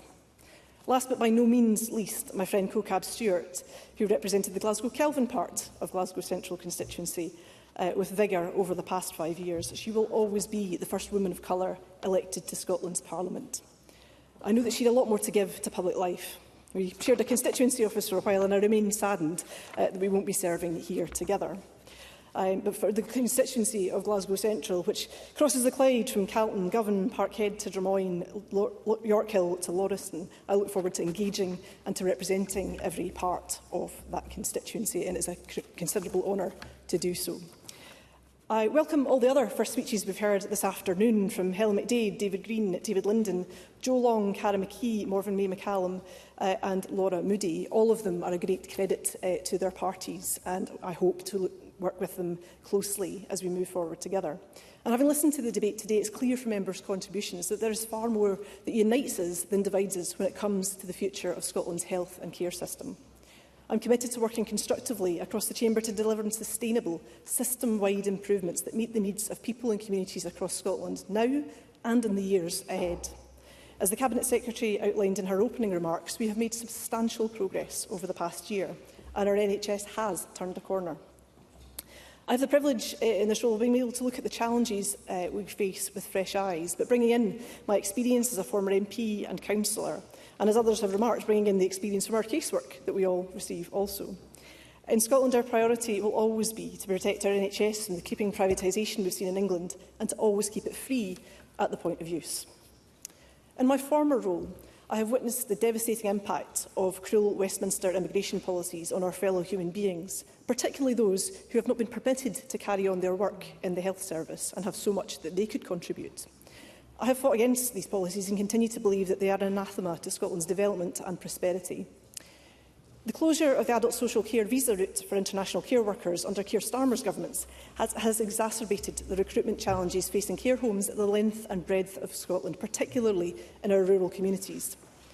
We are taking steps here in Scotland to tackle these challenges, including through the introduction of sectoral bargaining, new investment in complex care packages, and our new displaced workers scheme, which we will expand to deliver 45,000 extra hours of care every month. In the absence of having the full range of powers in this Parliament, we need the UK Government to step up and reverse their self-defeating approach to migration. We now have parliaments with reform politicians who are pushing Labour and Keir Starmer further and further to the right. But what we need here in Holyrood is for the majority of MSPs to stand collectively against the disgraceful demonising of migrants and those people who make such a valuable contribution caring for our loved ones. I note that Unison are launching a fair visa campaign in recognition and in defence of the role that these workers play in our health and care system, and I absolutely agree that we cannot afford to lose these skilled workers in Scotland. Colleagues, I say that today we welcome these workers and we thank them for their service.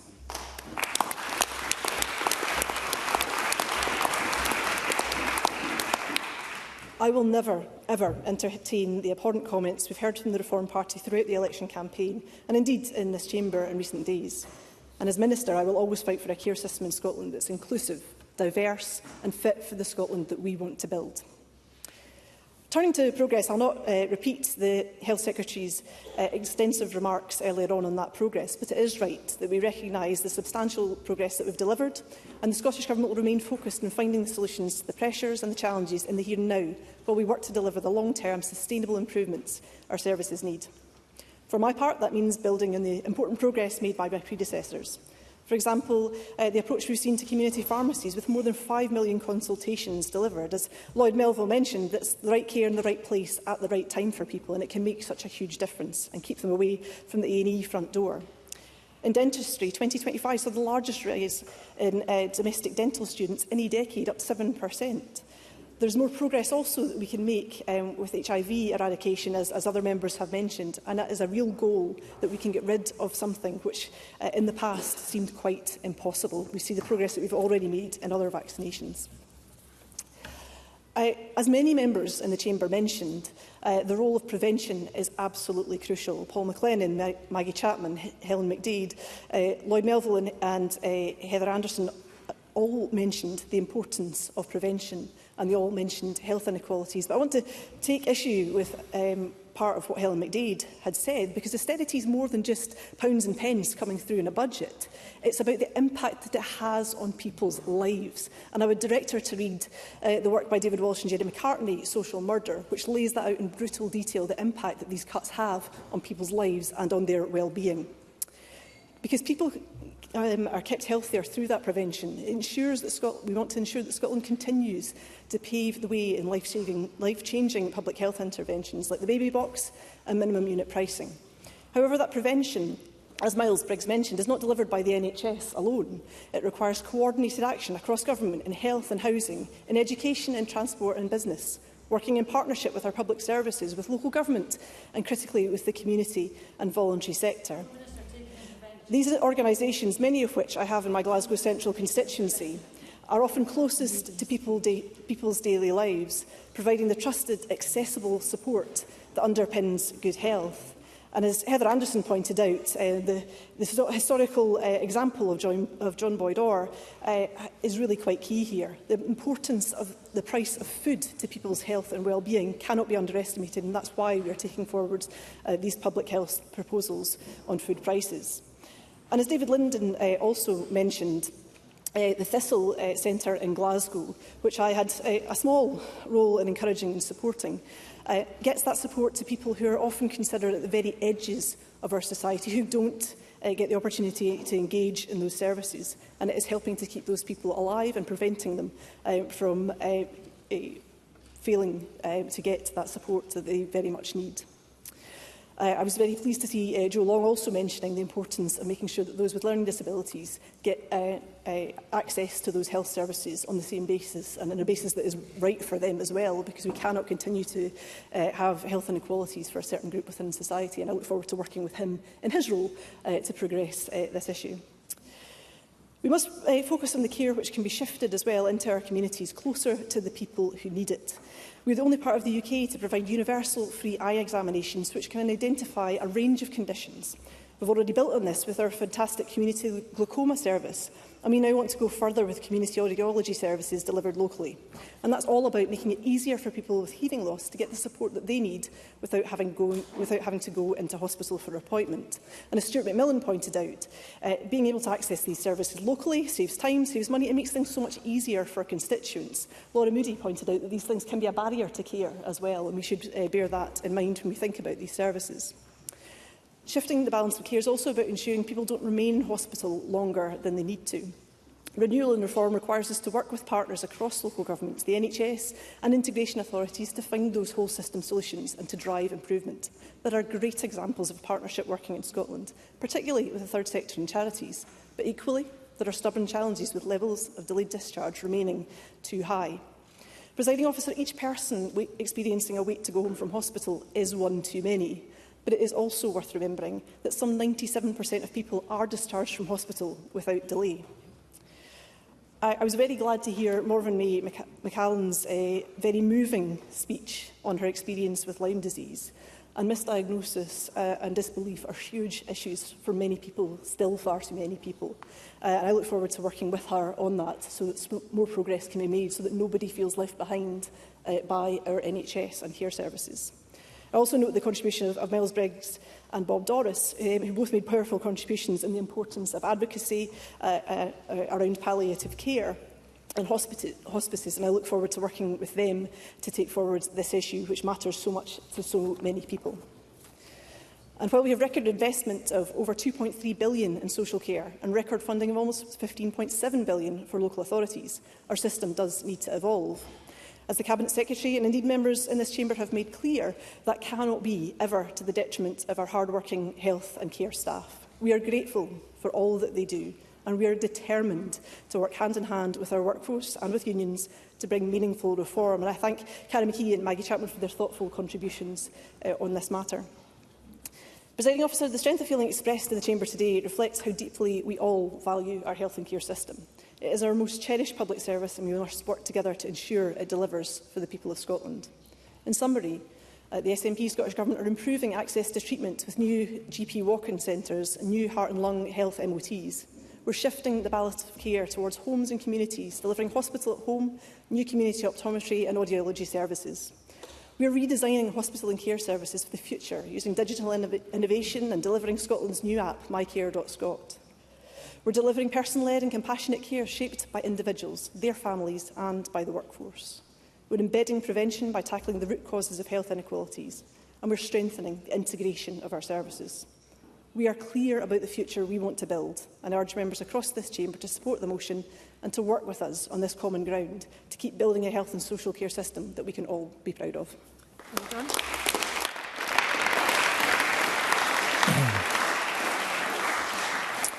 Thank you, Minister. That concludes the debate on investing, protecting and renewing Scotland's NHS. It's time to move on to the next item of business, which is consideration of Business Motion 248 in the name of Jamie Hepburn on behalf of the Parliamentary Bureau, setting out a business programme. I call on Jamie Hepburn to move the motion. Minister. Move, Presiding Officer. The question is that motion 248 be agreed. Are we all agreed? Yes. The motion is agreed. I am minded to accept a motion without notice under Rule 11.2.4 of Standing Orders that decision time be brought forward to now. Minister of Parliamentary Business to move the motion. Move, Presiding Officer. The question is that decision time be brought forward to now. Are we all agreed?